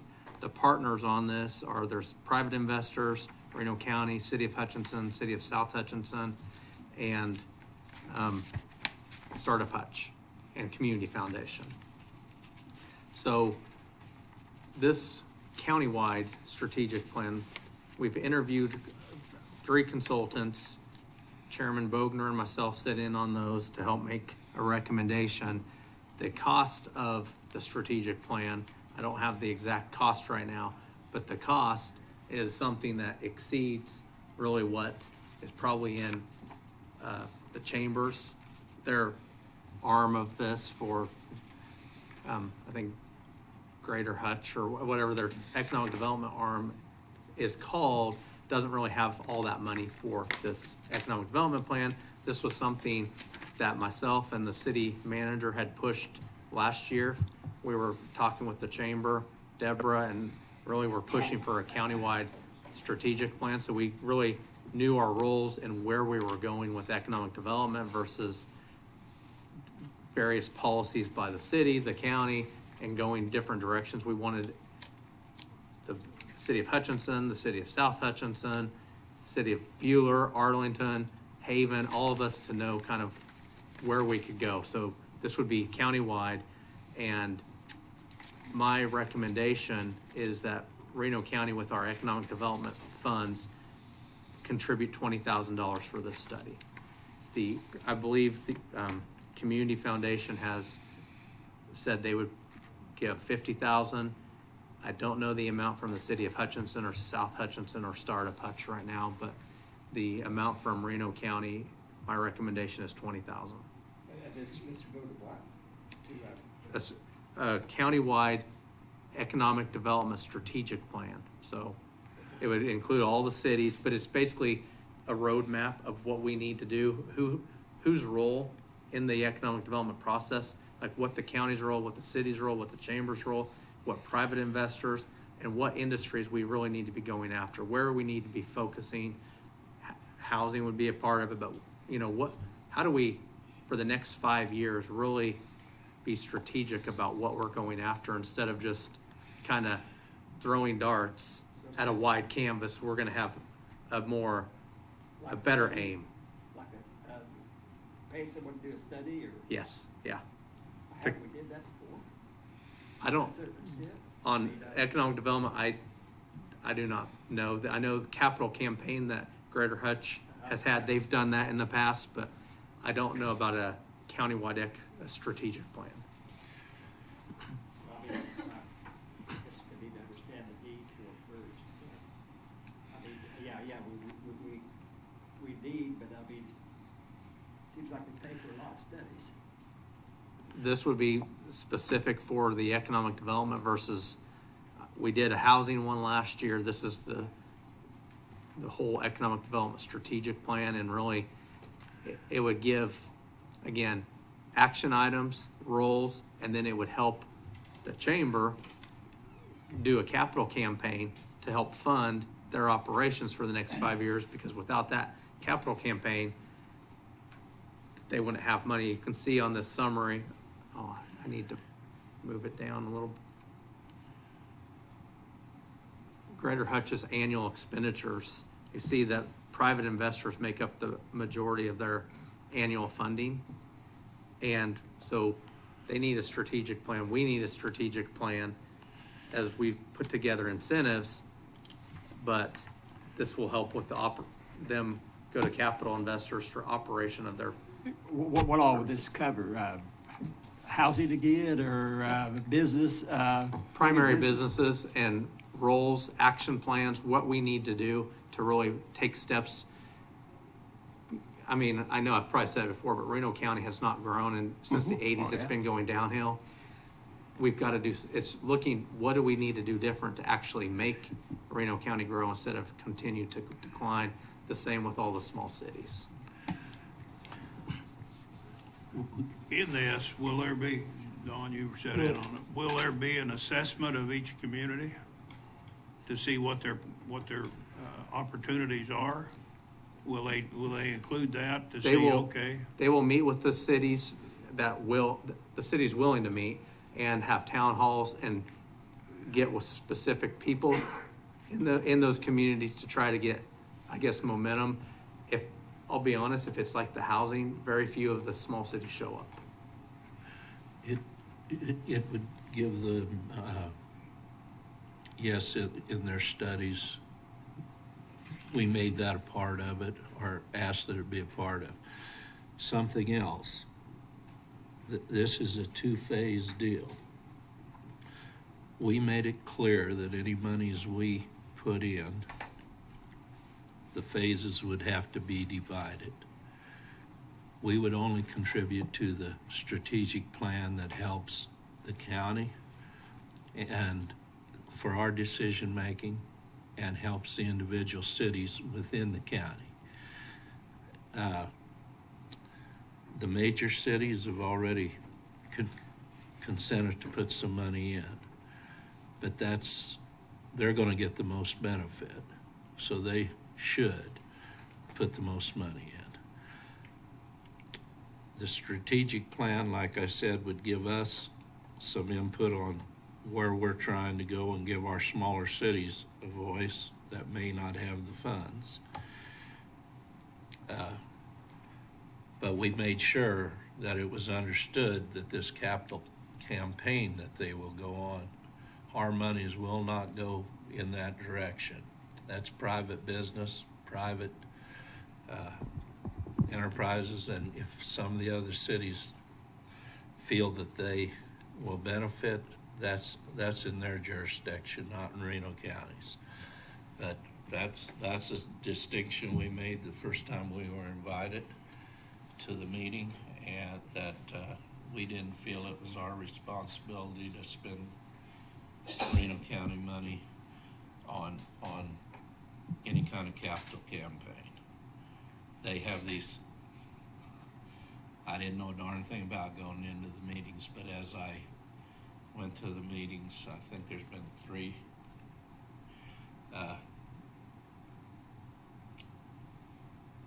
I understand they have these capital meeting campaigns every so many years, but that's done by private business and private, oh, they take our money, but, you know, we just didn't feel that that's a place to spend taxpayers' money on that side of it. So when they talk about this being a big campaign, it is actually two different campaigns, and we have stated where our money will be spent should we decide to, as a group, decide to participate. You have your, didn't you? I did. There is some other avenues for smaller communities, perhaps. I know Nickerson, I pick on them a lot, but she had the Extension Council come in from somewhere, I don't believe it was here, and do this kind of a study for them, and did not cost that community anything to assess. But the thing I think back on, this has been a steady decline, it was stated, Randy, over the years, and I agree, you're right, we need to do something. We're seeing some progress, and that's exciting, but it's been the same old campaign, and as I recall back, this kind of thing's been done over and over through the years, this type of a thing, and it's really never yielded anything. I don't know why it can't be done within the confounds without spending tons of money for somebody. My rub is that I hear some of these studies, and prior to me sitting in office, I'll give you an example, and you guys can take it for what it's worth, but you know me, I'm gonna speak my mind. And the one on child care, this'll ruffle some feathers in the community. I listened to the guy present his findings, and he said, y'all know if we didn't have regulations, kids would be in cages. He could be thankful I wasn't on this side of the table when he made that comment, and I was sitting in the audience, because that is just absolutely false, and that aggravated me. If that's the kind of garbage that we're going to pay for, I don't want it. And but I think there's some value in it, but it's just, at what point do they work? I mean, I recall back at the forum when I campaigned, and it's very true, that no one would invest money for 40 years and see a constant decline without moving their money to do something else. I've been chided for spending money for things that they said I wouldn't do, and I said, no, we would change directions and do something different. And I go along with that because we need to see what happens. But if these kind of things have been tried and there's no effect to them, then I don't understand why we'd want to go that same direction.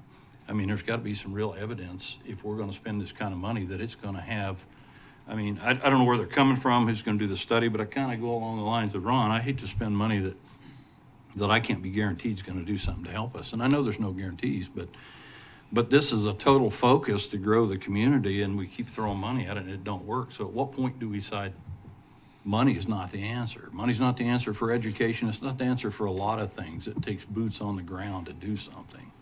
And I mean, I just don't, I'm speaking my mind because I don't know that I'm for just continuing to do studies. That seems like a pass off to satisfy what I need the answer for.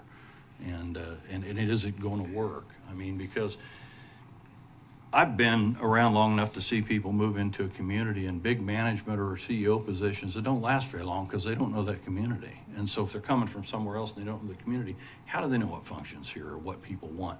I think the study that was done here a while back by Love Where You Live or those kinds of things, and stating what they wanted to see. I've been to meetings where people say, well, why do we build a pool? I remember one specifically, why do we build a pool that's just satisfying a pool? Why don't we build the biggest water park in Kansas and Hutchinson and make it a draw? I mean, at some point you've got to be focal on what you do if you're going to do something in the community that draws people. And that was just one, and he was exactly right. I mean, there's another water park somewhere else where people drive to go to because they want to use it. And if we're going to do it, either do it in a granular way and make sure it has an impact to draw people, or let it go. I've said enough. But Commissioner, I think that's kind of the point of having the strategic plan. It would be bringing someone from the outside, but talking with people here about what they see, what they want, certain stakeholders, business people, community groups, to really find what maybe their voices haven't been heard in the past, but I don't think an economic development strategic plan has been done in the past. Reno County itself had one from the 90s, I think. I don't know who put that together, but there was one for the county organization. There hasn't been one since that I know of, but this really is to find that direction, find what we can do. The difference between sometimes having local people is you keep having local, conveners, they may not see what works in other places that are growing. So bringing someone that may have different perspective, Well, I get that. learns about here and talks to the people here, but then can say, here's what Hutchinson and Reno County really can do. And Commissioner Hurst, this, you talked about the smaller communities, and I know a couple communities are here in the audience, but I think Buhler, Arlington, South Hutchinson's already involved, Nickerson and Haven probably would definitely be the cities that would be the most involved, but that doesn't mean Sylvia and Turon wouldn't be included. Well, and you're exactly right. I mean, you listen to the studies of smaller communities like I did that night. I said on that one, and they even look at how you approach the town and things like that, what turns you on, turns you off about town. And you get that out of these kinds of studies. I get that. And so from the outside influence, because they do see that where we drive by it every day. And I get that. I just, I guess it's always been a rub of mine to spend money and then see no results. You know what I mean? Did we get someone from K-State or Wichita State at economics here a while back to give us some advice on that, or to tell us what we needed for housing or something like that? Oh, the housing study, that was that we joined with the city. The housing study. That was just for housing. Just for housing. I just want to chime in just because Randy's had to hear me say this a few times. But if we got a good strategic plan from EcoDevo or from somewhere, it would really be helpful, I think, to the county, to Randy and me, because I'm trying to try and help. When people tell me what they want to do, my training is to figure out how to do it and to try and draft agreements and make it possible and follow the statutes. But I'm not good at answering the question of what we should do. I can, you guys tell me what to do and I'll try and find ways to do it. But when it comes to economic development, there's just thousands of different ideas. If you polled 50,000 people, you get 50,000 ideas.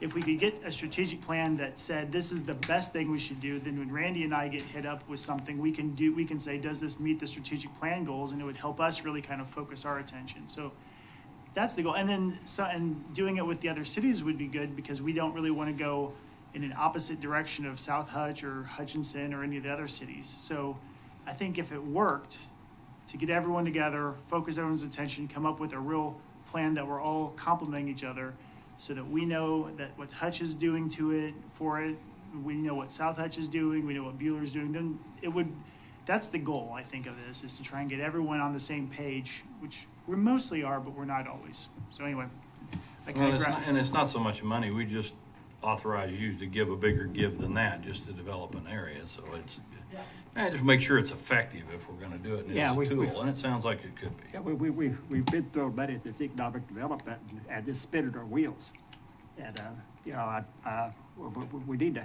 we need to get somewhere, and I think sooner the better. And that was recognized by the group.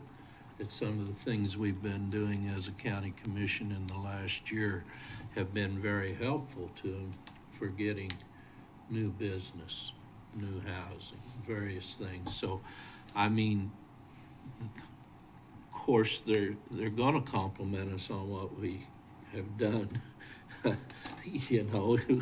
They're asking for. I mean, but they see the value in some of the stuff, like you just said, Ron. I guess we. Seems like there's a lot of things coming into play in economic development. I mean, we put the money out there for economic development, and everybody shows up wanting. It'll go for this or that, or what last year was it? Live music at the farmers market. I think that was asked for. That was part of the budget request for farmers market. Yeah. They didn't ask for anything this year, but yes, that was part of their budget request, their annual budget request. Yeah. But we need to find a way to spend it to get the most good out of it. I'm a little on the fence on these study deals. I just don't know how well I like some certainty. I like a little more certainty to it myself. I was involved in, I think, the one you're talking about, Randy, in the 90s. Came out of that, and it was involved countywide. It wasn't necessarily economic development. It was a whole general, probably too general. Whether you can call it a success or not, Out of the 4 silos that came out of that, there's 1 still active today. So was it a partial success? Yeah. The thing, and the reason that was a success is because of the leadership involved in making that happen. And that was the K-96 corridor, because we had a real leader there in Harlan Priddle. And so it all depends upon what the people want to do, you know, and that involved 2 counties and 4 cities. And it wasn't designed necessarily to make anybody a lot of money, but it was to create value along that 35-mile course and to promote the value of that. Of that, there's some things that really did happen. Economic development's one of those that you have to wait and see. But I think if the right leadership is there from the communities, for one thing. I mean, we've got a couple communities here that have some strong leadership. We've got another 2 or 3 that have some pretty strong leadership, and some others that don't. So it's basically up to the communities, the way I understand it, to get involved. I know I had a question here the other day from Sylvia, and so I brought out SCED to talk about housing, and they had some interest in that. They've also had a little bit of interest in coming up with a strategic plan for their city. And these strategic plans can be need to be pretty simple. They just need a few action steps, goals and action steps to make it work. They don't have to have 25 of them. And so I think it's up to the communities whether they get involved. And quite frankly, I'd like to see every community, and it doesn't cost that much money to join the chamber and become a part. And that would help the whole county. But it all depends upon how the people involved in the whole strategic plan want to make it work. If the involved people in certain areas want to make it work, they can make it work. You know, that's my 2 cents worth. Any other discussion? So what are we calling for here? Are you wanting a motion, or are you? My recommendation is that you authorize my recommendation to assist Greater Hutch in the countywide economic development strategic plan cost by contributing $20,000 from the economic development incentives line item. And before we go get the money, I'd like to see maybe get some more input, you know, from these people and you know, see if we want to spend it right now. I don't. I mean, it's a little too uncertain for me to just say let's throw 20,000 at it and see what we get. Commissioner, I believe this is a small part of the overall cost, so the chamber's going forward with it. It's whether the county wants to see or wants to be a part of it. How many people would be involved from the outlying area, from the county, from the cities? Would there be a specific amount of people be involved in the whole plan?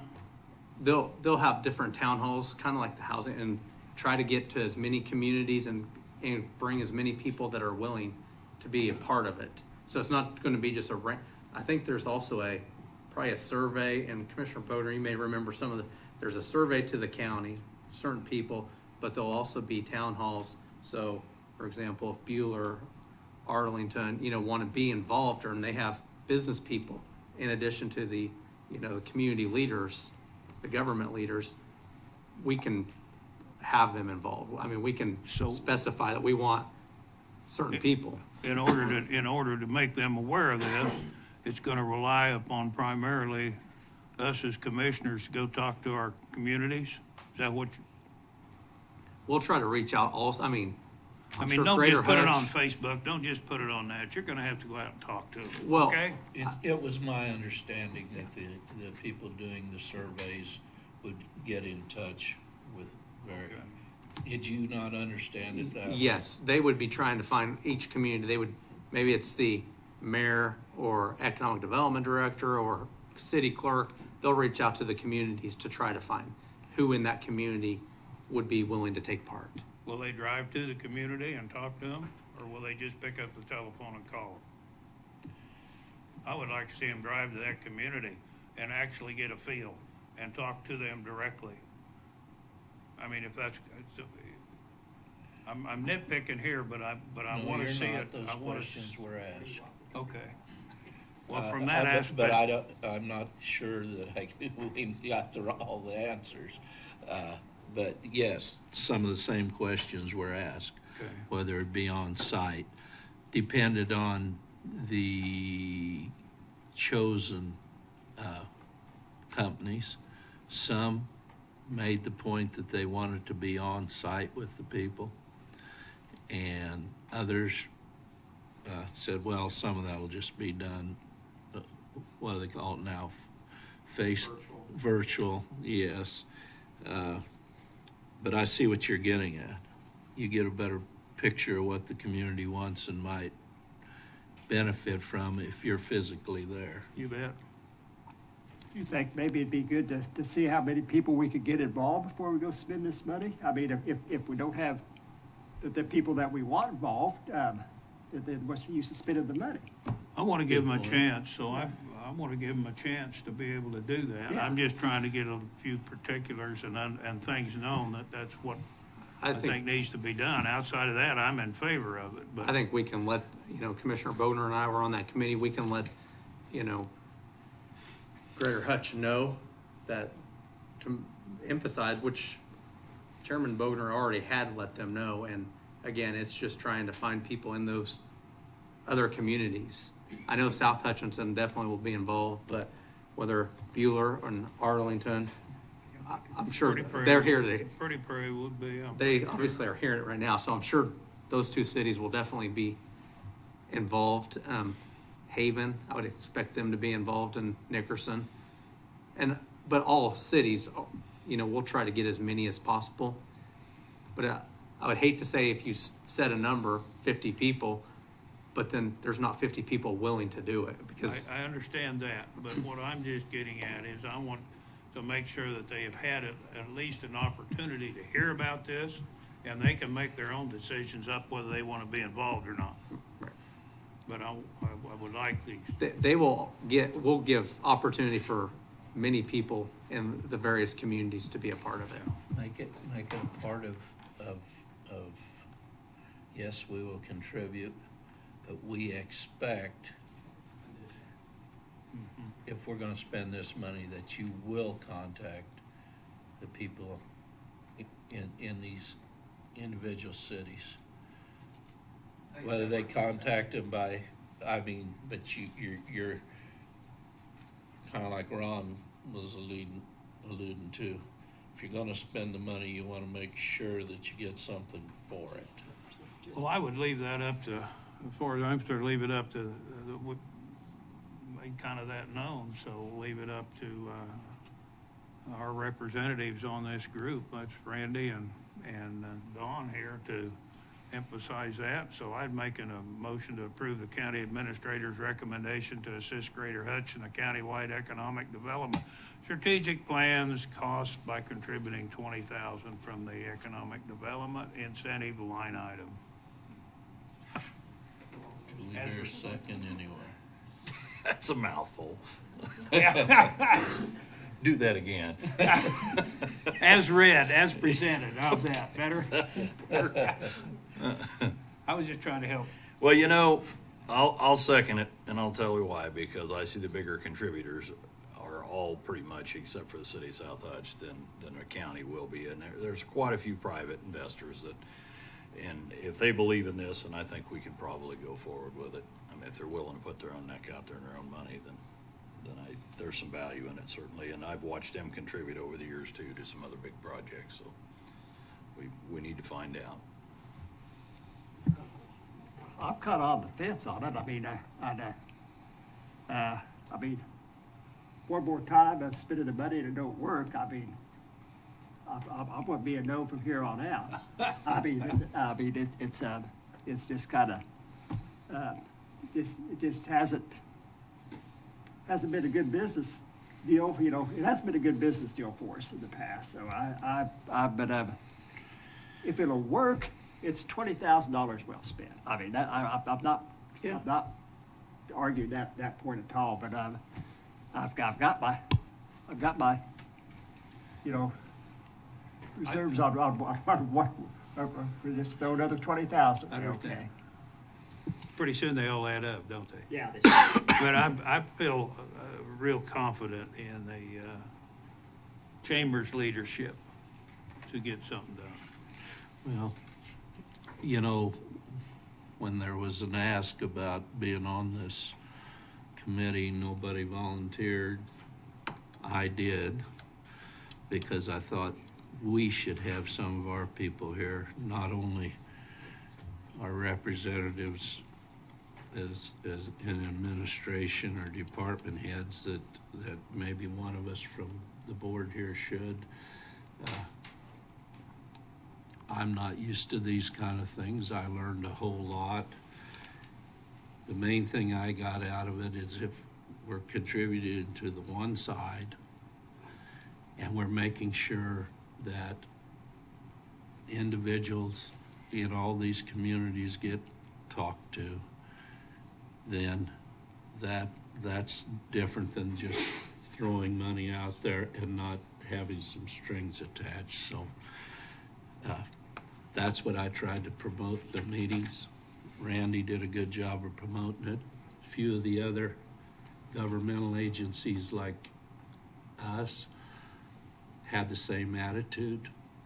We will contribute to this portion and not the just capital campaign, give them money to spend as they please. It's directed toward one item.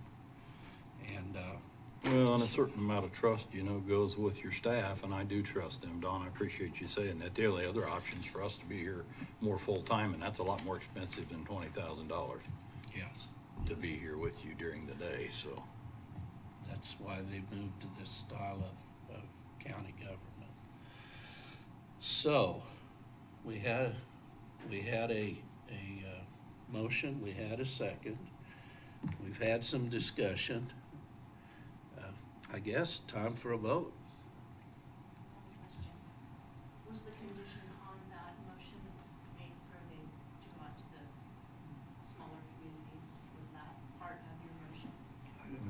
I was leaving it basically in my discussion that Don and Randy would make sure that happens. I don't know that has to be part of the motion. I think we can trust our people here From what to make that known. If you want a part of a motion, that we could do, but I think from what I have read recently, I think the company that said they would have the most input from people, more meetings, more places, is the front runner.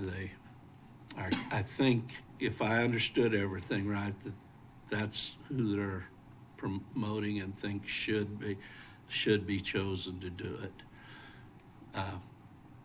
The company that was most aligned with what we're wanting. So it's just as written here in the. Okay. Well, I think you can make that a strong suggestion. I don't think you can make them do. So, you know, you can suggest, we would like that, yeah. Well, yes, we're aware of that.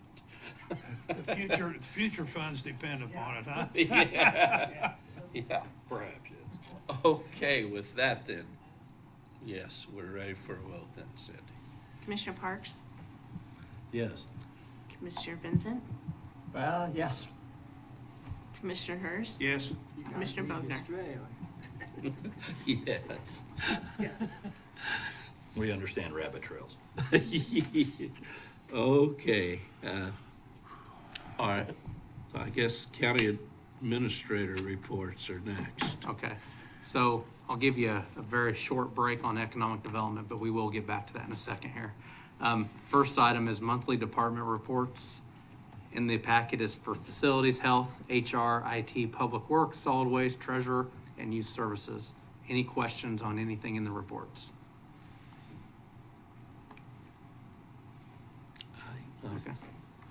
I thought they were all pretty self-explanatory and on budget. Talked about any vacancies and what they were doing about that. I think it was pretty self-explanatory as far as I was concerned when we read it. Anybody have any questions that popped up when you were reading through the materials?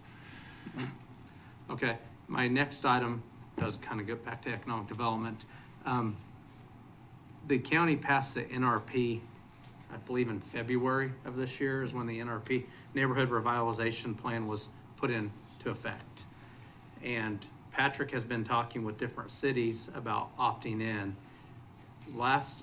Over the past couple weeks, the city of Buhler has been contacting or in communication with county staff, and they have a new industrial park, and I believe they have 3 projects that began construction in February of this year, or may have just completed. One of the buildings may have just completed, and Lauren, the community development director from Buhler, is here if you have questions. Mayor Schmidt from Buhler had sent a letter requesting that the industrial park, even though the buildings may have started or may have ended like right before the NRP went in place, they want those included in the NRP as commercial buildings to get the incentives. And I believe it's the city of Humboldt. Humboldt has done this where they retroactively put in the NRP for economic development, and Lauren had provided a copy of that to Patrick. So I think this could be completed if the commission's on board. I didn't have it in the formal recommendation because we got the letter last week, and I wanted to see if there was some consensus before Patrick goes and makes edits to the NRP. City of Buhler opts in, and just for the commercial side for their industrial park, that they get included in the NRP. I just add to that. Thanks, Ekman. Yeah, well, doing an amendment to the NRP is not it's a doable thing. It will publish a couple notices and do it again. The issue is just usually when you're doing an NRP, you want the people to apply before they start the new construction, so you can kind of check it out before they do it. However, I'm open to doing an amendment that says I would like to limit to just industrial, but to allow industrial applicants to do a little bit of to apply later than post beginning their project. I would rather not have it open to anyone, because if you're doing a residential remodel, it can get really messy to say, okay, for someone to apply after they've started construction can get really messy just to figure out what they did. But if we limit it to just say, okay, if you're doing a bigger one of these industrial sites and you didn't get your application started early, but you can show us what you've done, we can probably accommodate that.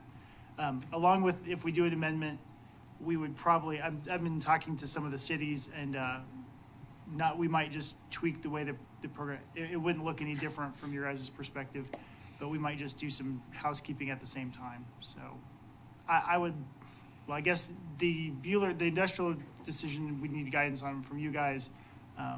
But other than that, just give me some direction, I guess. But I'd like to we probably do some amendments to make sure we get as many cities included as possible.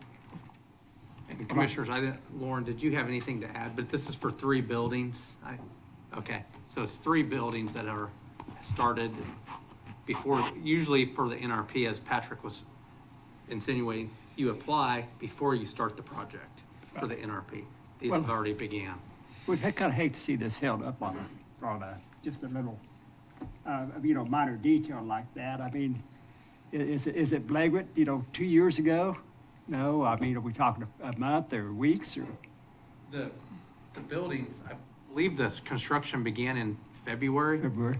For the 3, so Back in January, wasn't it? The public hearing, you had to publish public hearing. It wasn't adopted until the middle of February. It's adopted. The NRP plan, one of the requirements is that you apply for the NRP before you get, and they didn't apply because it was all happening at the same time. We could amend our plan to say, okay, if you're doing an industrial site, we would give you some more grace. I would rather not open it to just anyone because it will get a little bit chaotic. But we could maybe limit to industrial and say, if you didn't apply before you started, but you can prove to us what that it was. it's a matter of just, the key to the NRP is to show the before and the after, because that's what you're debating. And if it's a residential remodel or a commercial remodel, it can be really difficult to do that. But with this industrial project, it wouldn't be that difficult to know what the before situation was. And this will have no impact on tax. It's not taking away taxes. Yeah. Because since they just began, the incentives won't take place until next year anyways. So it's not really changing the amount of taxes we receive or rebate. Well, my thoughts. Since we passed this, I got a brother that could have benefited greatly from this program we just passed, but he was too late. And you're sitting here, now we're saying, well, we won't do it for a homeowner, but we'll do it for a commercial entity. It goes back to statements we made in the beginning of this meeting on the consent agenda. I'm glad that they're building and they're hoping to help themselves and further the project. And I don't know what the buildings are used for or who's doing anything about it.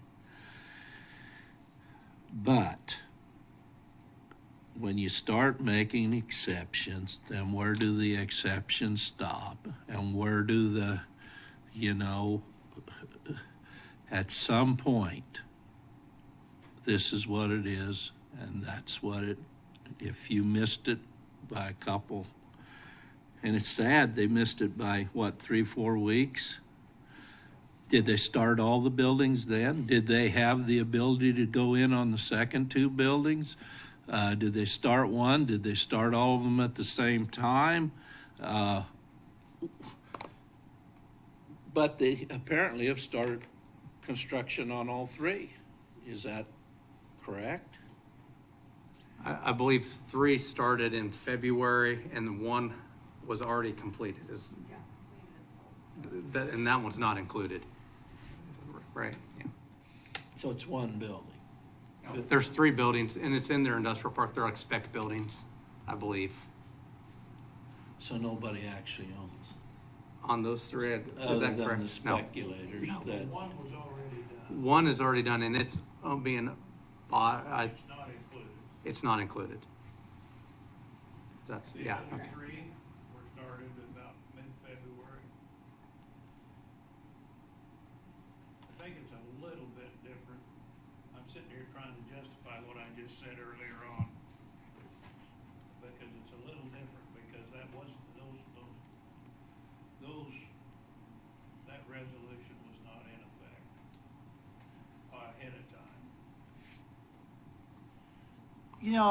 I do think NRP is new for the county, so as opposed to planning, if you're looking for differences between planning and zoning and NRP, I said throughout the whole entire NRP process, we were talking about it, we're going to put together a good plan and it'll probably need a modification at some point because we'll learn something. So I did say that.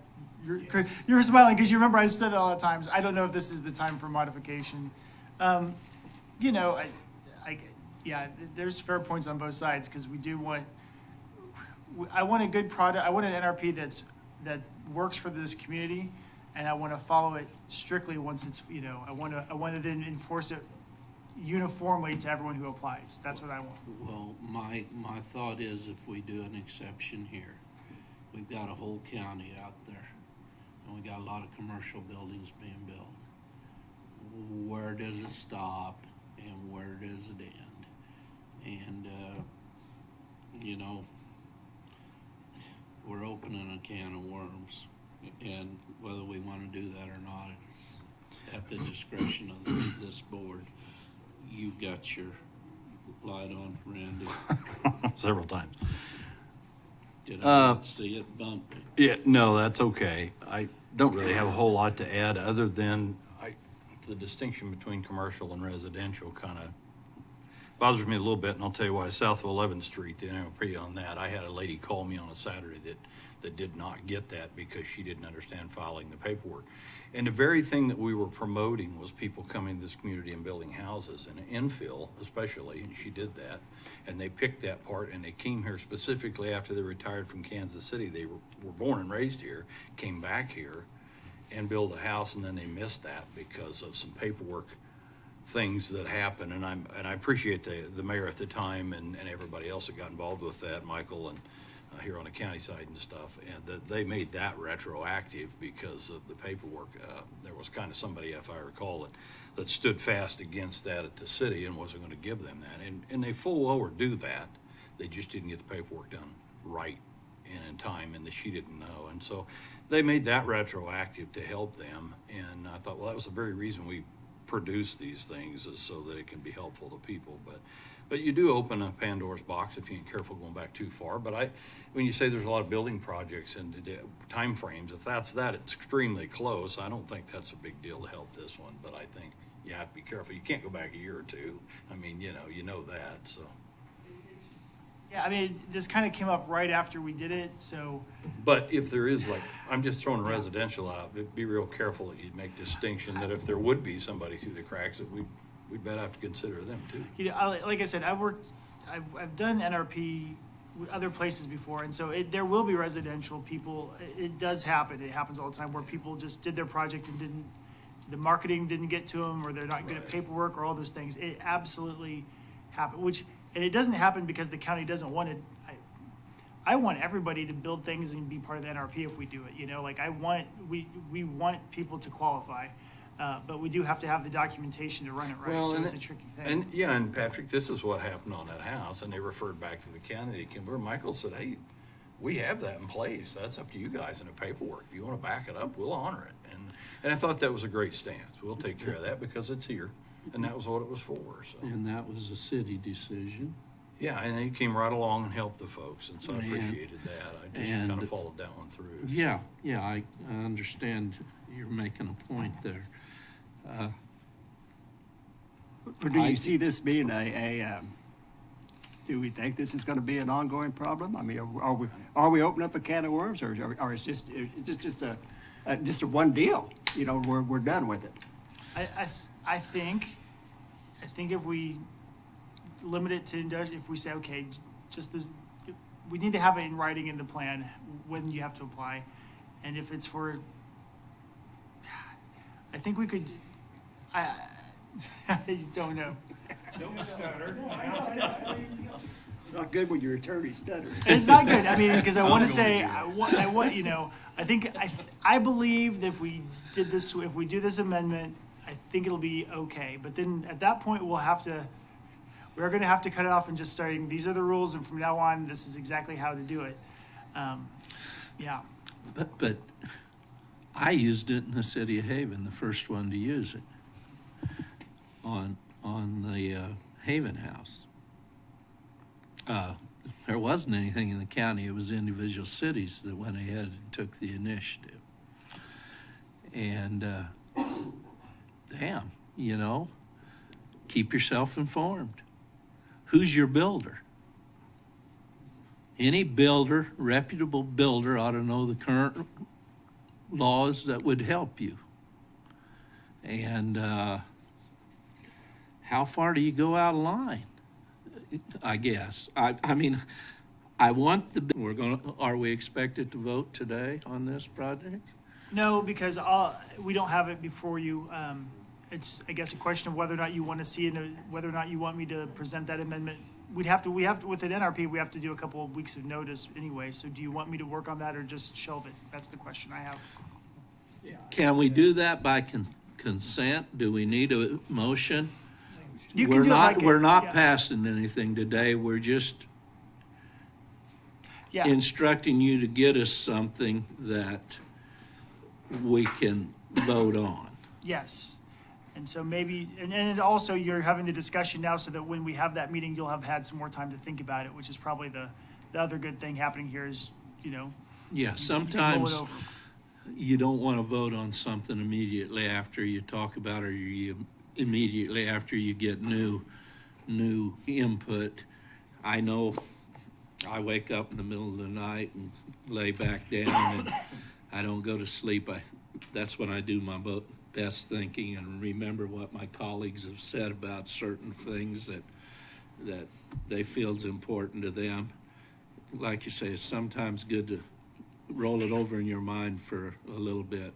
I'm okay with him putting it together, and then we'll have a chance to talk with, and also we'll have a chance individually to talk to you about the consequences and maybe some other things we learn in the next week. Sounds good to me. Thank you. We doing this by consensus, right? Yeah, and I'll share the letter from the city of Bueller. Just so you see it, the specifics, I will share that letter with all of you. The other item, a couple items I have on here. You guys all received an email about a letter of support for Sylvia on a community center, a grant application they're talking about applying for.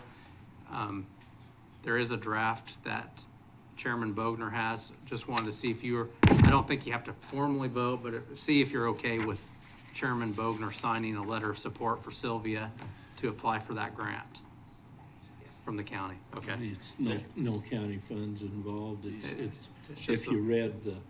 Was that in your name or your alias? I'm just kidding. Yeah.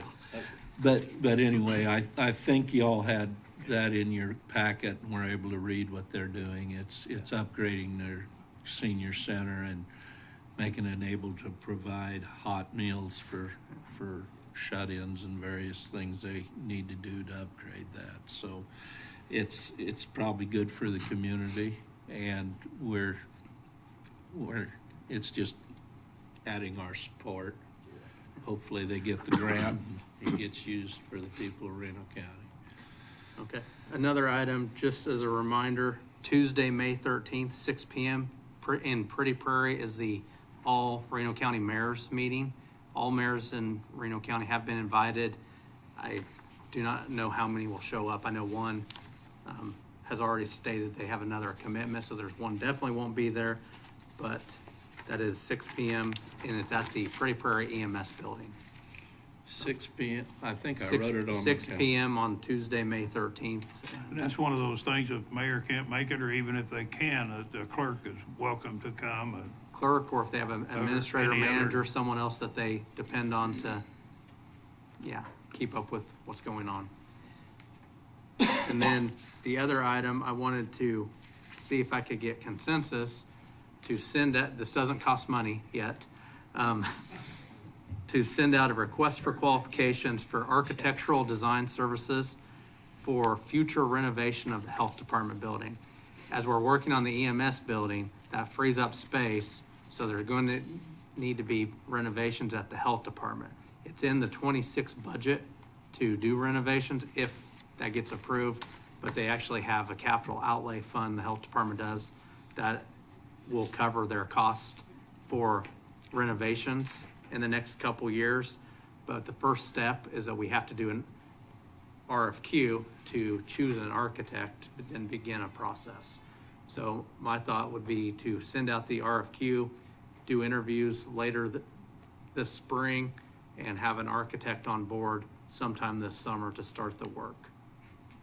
And we do have money budgeted for architect professional services to cover that. That way then, before we did any full design and put it out to bid, we would have that done this year, and maybe next year get things out to bid if the commission approves it at that time. But right now there's no cost for the RFQ, but once you then choose an architect, if you do that, we'll have that cost that we would have to encumber.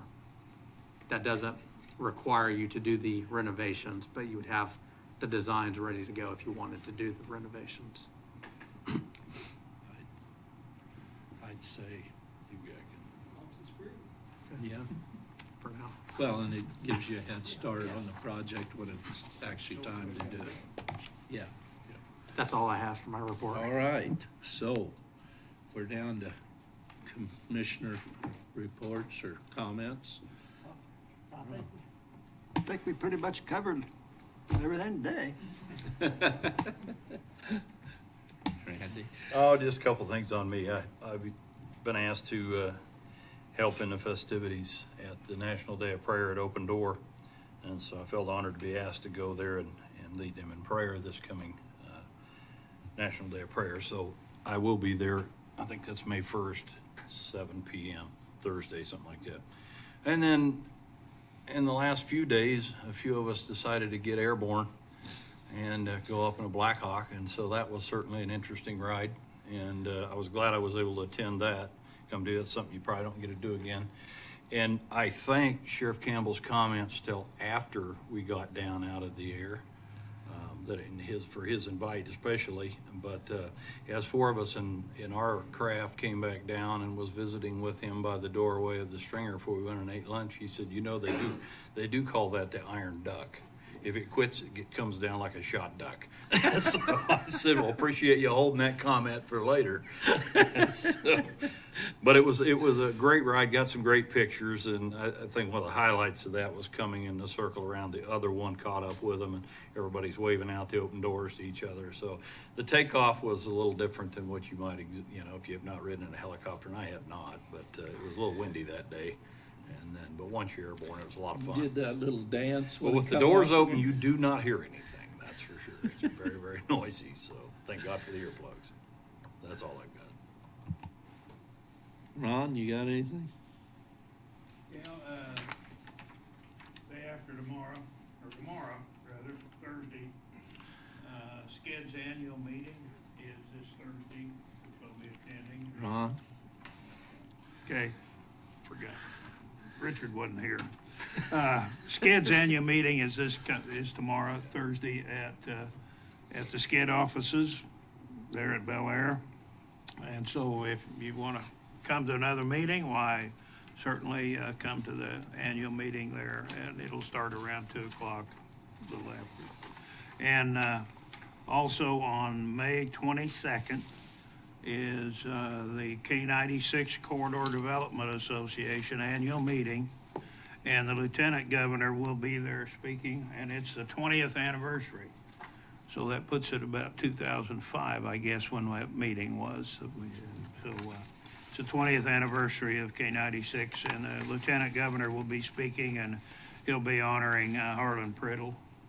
It has to do with that, and so that meeting will be a noon meeting, and location, I have to get back with you. You got time enough, because they're still trying to figure out exact location.